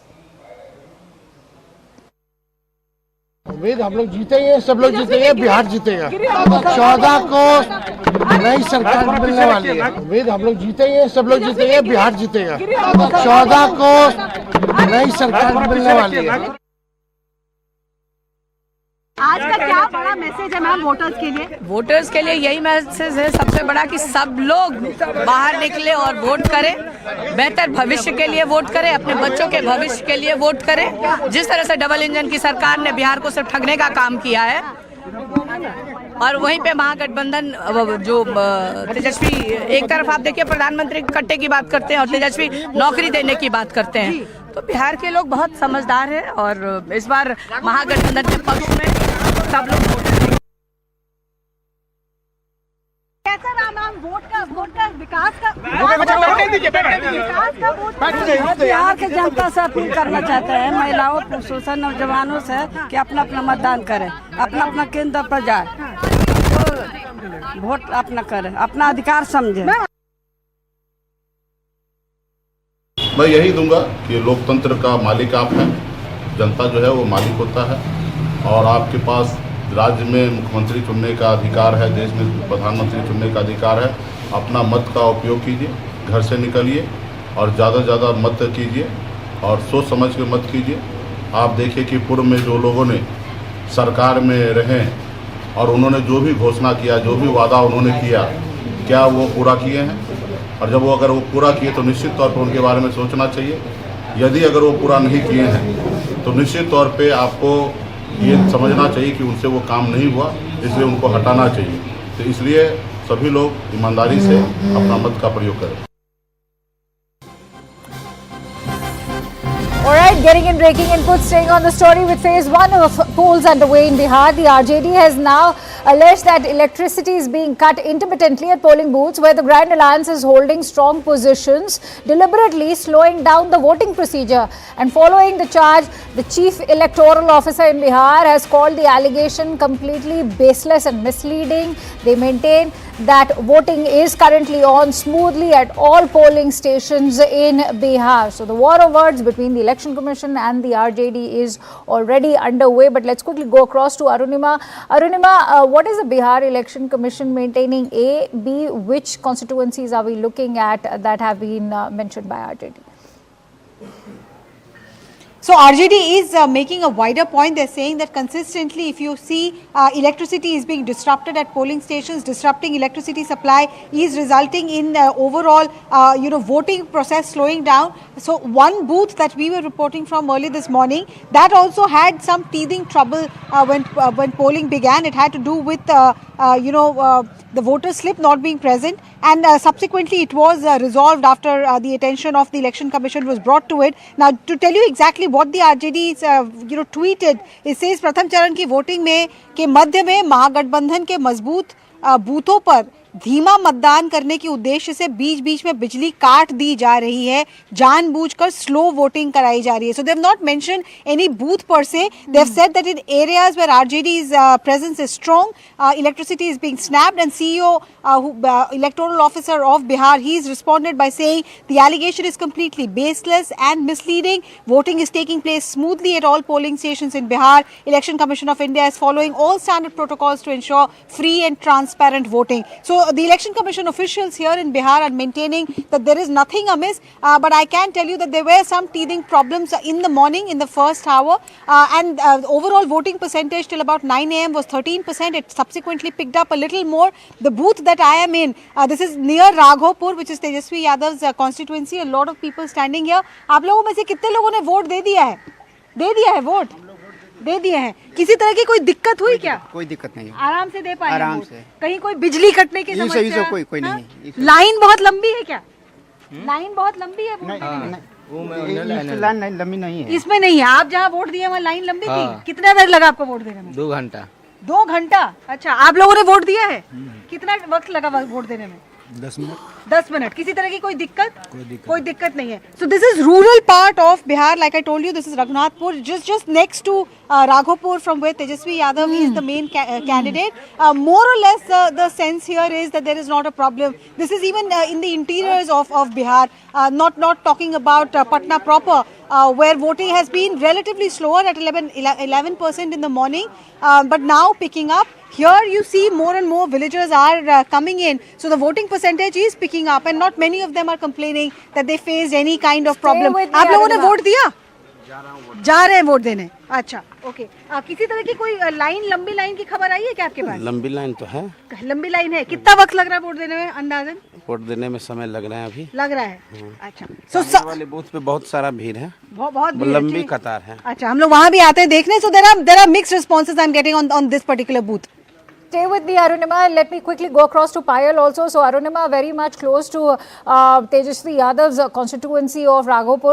But Payal, if you can just give us a sense of what are you learning, given that the RJD is now crying foul that there is manipulation in terms of electricity only to disrupt voting over there. But what is the sense that you are getting? I'm at one of the outskirts of Patna, one of the polling centers there. Of course, there are not very long queues over there, but people are easily coming out and voting. I have a group of women who've just come out after casting their vote. Let me check with them. भीड़ है क्या अंदर? Line लगी है? नहीं, line नहीं है। आसानी से वोट हो रहा है आपका? एकदम आराम से, शांतिपूर्वक, अच्छे से। आप बताइए, आपको कितनी देर लगी वोट करने के लिए? तुरंत, ज्यादा दिन नहीं लगी। आप बताइए। 5 मिनट्स। ये लोग विपक्ष वाले कह रहे हैं कि जानबूझ के इलेक्ट्रिसिटी बंद कर दी है, वोटिंग डिक्शन। आपने कहीं से शिकायत सुनी आपके दोस्तों से, परिवार? अभी तक तो मुझे कुछ ऐसा नहीं मिला, सुनने को तो ऐसा नहीं मिला। नहीं, ऐसा तो कुछ बात नहीं है। देखिए, इस इलेक्शन में महिलाओं का वोट है वो सबसे क्रूशियल है, सारी पॉलिटिकल पार्टीज कह रही है। आप बताइए, आपको किसी पॉलिटिकल पार्टी का नाम, ना किसी नेता का नाम लेना है। आप बताइए, आप जो आज आई हैं वोट करने के लिए, आपके मन में क्या है? बस यही है कि जो हम लोग को बिहार में जो इतने उन्नति देखने को मिली, इससे अच्छा लगा और आगे भी होना चाहिए, इसलिए भी अच्छा लग रहा है कि वोट देके, मतलब कि जो प्रोग्रेस हुआ है हमारे बिहार में, उसके लिए तो हम लोग को बहुत, जो भी हैं जो किए हैं, हम भी नाम नहीं रख सकते, उनके लिए बहुत बहुत धन्यवाद। आगे भी होना चाहिए और विकसित हमारा बिहार। देखिए, विकसित भारत के अलावा आपको लगता है सुरक्षित बिहार भी बहुत जरूरी है? जी बिल्कुल, सुरक्षित बिहार हमारे लिए बहुत जरूरी है और हम महिलाओं के लिए तो ये चीज बहुत ज्यादा जरूरी है, जो कि थोड़ा बहुत तो है अब, और हम चाहेंगे कि जो भी सरकार आए, उससे हम लोग यही उम्मीद करते हैं कि जो भी सरकार आए, कम से कम महिलाओं के बारे में, उसकी सेफ्टी के बारे में जरूर सोचे। आप मुझे एक चीज बताएं, आपके भी घर पे बच्चे होंगे, आपको ये चिंता रहती है कि उनको बाहर भेजना पड़ेगा, पढ़ाई लिखाई का बहुत सारा स्कोप नहीं है, ये आपकी मांग रहेगी कि पढ़ाई लिखाई के स्कोप बढ़े, रोजगार बढ़े? जी बहुत, हम लोग को भी ये है कि हाँ, हम लोग के बाल बच्चा भी आगे बढ़े, हम लोग का बाल बच्चा भी माने कुछ करे, हम लोग की भी ये है। देखिए, आज का जमाना जो है कि महिलाएं सिर्फ घर नहीं चलाती है, घर को भी चलाती है। मतलब ये महिलाओं के लिए जो रोजगार का आयोजन होना चाहिए, जिस तरह से स्कीम्स, आपको लगता है कि आने वाली सरकार को महिलाओं को और एक वोट बैंक की तरह ना यूज करके उनको एक ऐसा है कि उनको एक स्ट्रेंथन करें, उनको एम्पावर करें? हाँ, जरूरी है। लेडीज भी जॉब कर सकती है, लेडीज को भी जरूरी है बाहर निकलना। जेंट्स को सब कुछ करता, लेडीज भी करेगी। लेडीज भी अपना सुरक्षा भी चाहती है, सुरक्षा भी सरकार को देना चाहिए, लेडीज को सब चीज चाहिए। आपको लगता है कि 2020 के बाद पूरे देश को दिखा दिया बिहार की महिलाओं ने कि हमारा भी बहुत बड़ा योगदान है? हाँ बिल्कुल, एकदम यही, और आगे भी दिखाएंगे हम लोग कि हमारा बिहार है। यही चाहते हैं हम लोग कि हम लोग का बिहार बहुत आगे बढ़े, हम यही चाहेंगे। हम लोग भी चाहते हैं कि स्टेट हमारा बिहार जो है वो सबसे आगे हो। बस हमारी यही सरकार से, जो भी सरकार आए, ठीक है, हमसे बस उनसे यही उम्मीद है कि हमारे बारे में सोचे, हमारे बच्चों के बारे में सोचे, यहाँ के बिहार के बारे में सोचे कि यहाँ कुछ ऐसे इंडस्ट्रियल यहाँ पर लाए यहाँ पर, ताकि हम लोग आगे बढ़ सके, लेडीज सब आगे बढ़ सके। ये बहुत सारे जो पॉलिटिकल पार्टीज है वो कहते हैं कि SIR हुआ है, मतलब लोगों का वोट लिस्ट से नाम गायब हुआ है। आपने कहीं सुना है कि लोगों का वोट? मुझे तो नहीं लग रहा। हम लोग को तो जितने हम लोग हैं यहाँ पर, मतलब जितनी भी हम लोग के आसपास की पब्लिक है, उन सबका तो नाम है और ऐड भी हो रहा है सबका। तो इतना इम्प्रूव हुआ है कि जो भी है 18 साल से ऊपर के हैं सबका वोटर आईडी कार्ड भी। और ये नहीं है कि 2 महीना 4 महीना लगा, अब तुरंत हम लोग को अवेलेबल करवाया गया है। आपको ये चिंता है?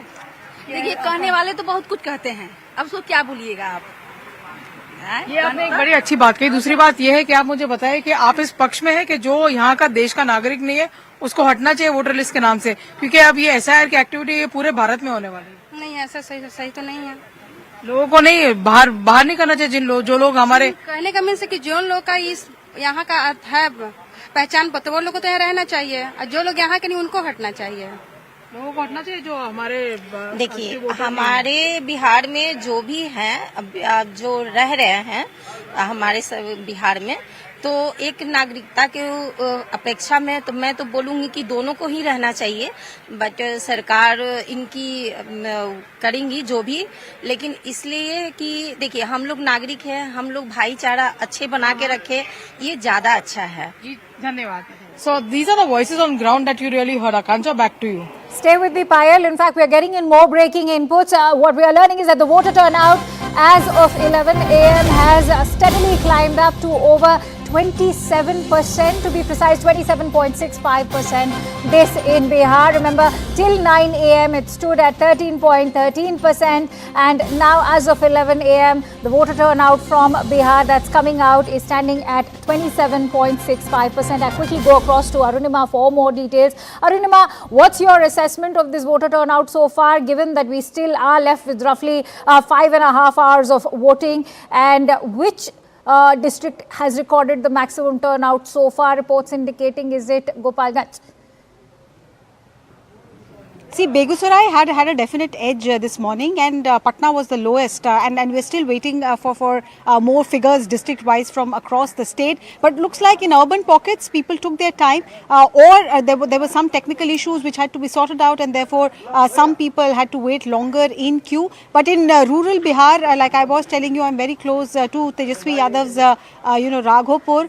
There are people who are still going in, not spending. आपको मतलब कितना वक्त लग रहा है यहाँ वोट देने में? लंबी 1 मिनट। आसपास की जनता भर के आके वोट दे के जा चुकी है यहाँ? हाँ? दे के जा भी चुका है और लोग आ भी रहा है। कोई किसी तरह बहुत उत्साह है। तो उत्साह है seems to be the buzzword, and that perhaps explains the 27+% of voter turnout. There is an enthusiasm that is noticeable. I'm just panning the camera once, and you see how many people are around this booth. Some are just here because they're curious to see the camera. Others are coming in to vote, and overall there is another booth just about 500 meter to 1 kilometer from here, and I'm being told that there's a huge queue there. So if people are still waiting in the line, it's going to be 12 very soon. 1 o'clock is when the next update is expected, and the sense we get is that these long lines seem to be indicating that it could climb steadily from interiors of Bihar. Absolutely, given that it is also a big day for especially the smaller parties in the coalitions, both NDA and Mahagathbandhan. We will keep coming back to you, Payal and Arunima. Thank you for bringing us those inputs, as Prime Minister Modi has been urging the voters in Bihar. Pehle matadan, phir jalpan seems to in fact be ringing true today. With that, we're slipping into a quick break. But before that, we have a conversation to play out that Payal had with Sanjay Jha. Let's listen in.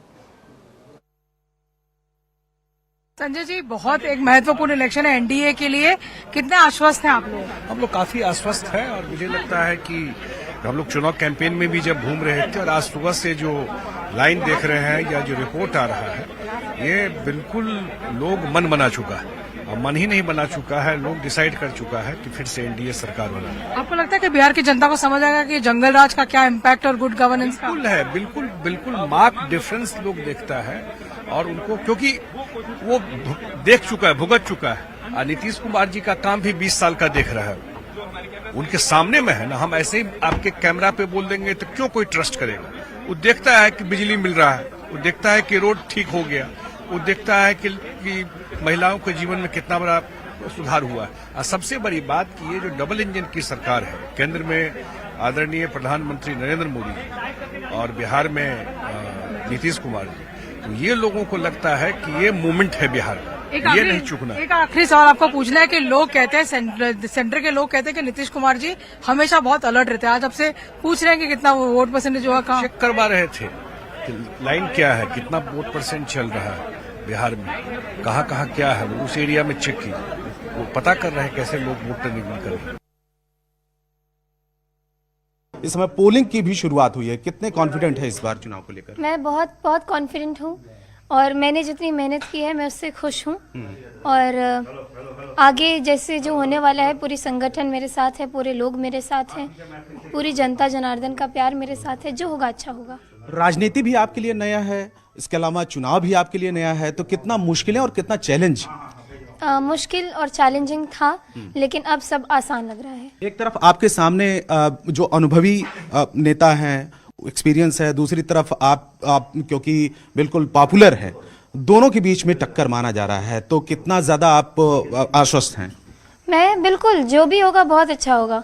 जिस तरीके से लोगों का प्यार मिल रहा है, मैं तो बहुत ही ज्यादा अभिभूत हूँ। मैं बस पॉजिटिव साइड सोच रही हूँ और बस लोगों से यही अपील करूंगी कि जाइए और मतदान करिए। एक सवाल और, आपके जीतने के बाद आपको लगता है कि कौन से काम होने बाकी है इस इलाके में? जी बिल्कुल, सबसे पहली चीज जो रोड्स पे, जो गांव के अंदर रोड जा रही है, उसमें कहीं ना कहीं मुझे काम करने की जरूरत है। केंद्रीय विद्यालय हो गया, डिग्री कॉलेज हो गया, कल्चरल सेंटर हो गया, ऐसी बहुत सारी चीजें हैं मन में। और बाकी जो सरकार अपने जो मैनिफेस्टो जारी किया है उसको सक्रिय रूप से घर तक, लोगों तक पहुंचाना, तो ये सब मेरा काम है।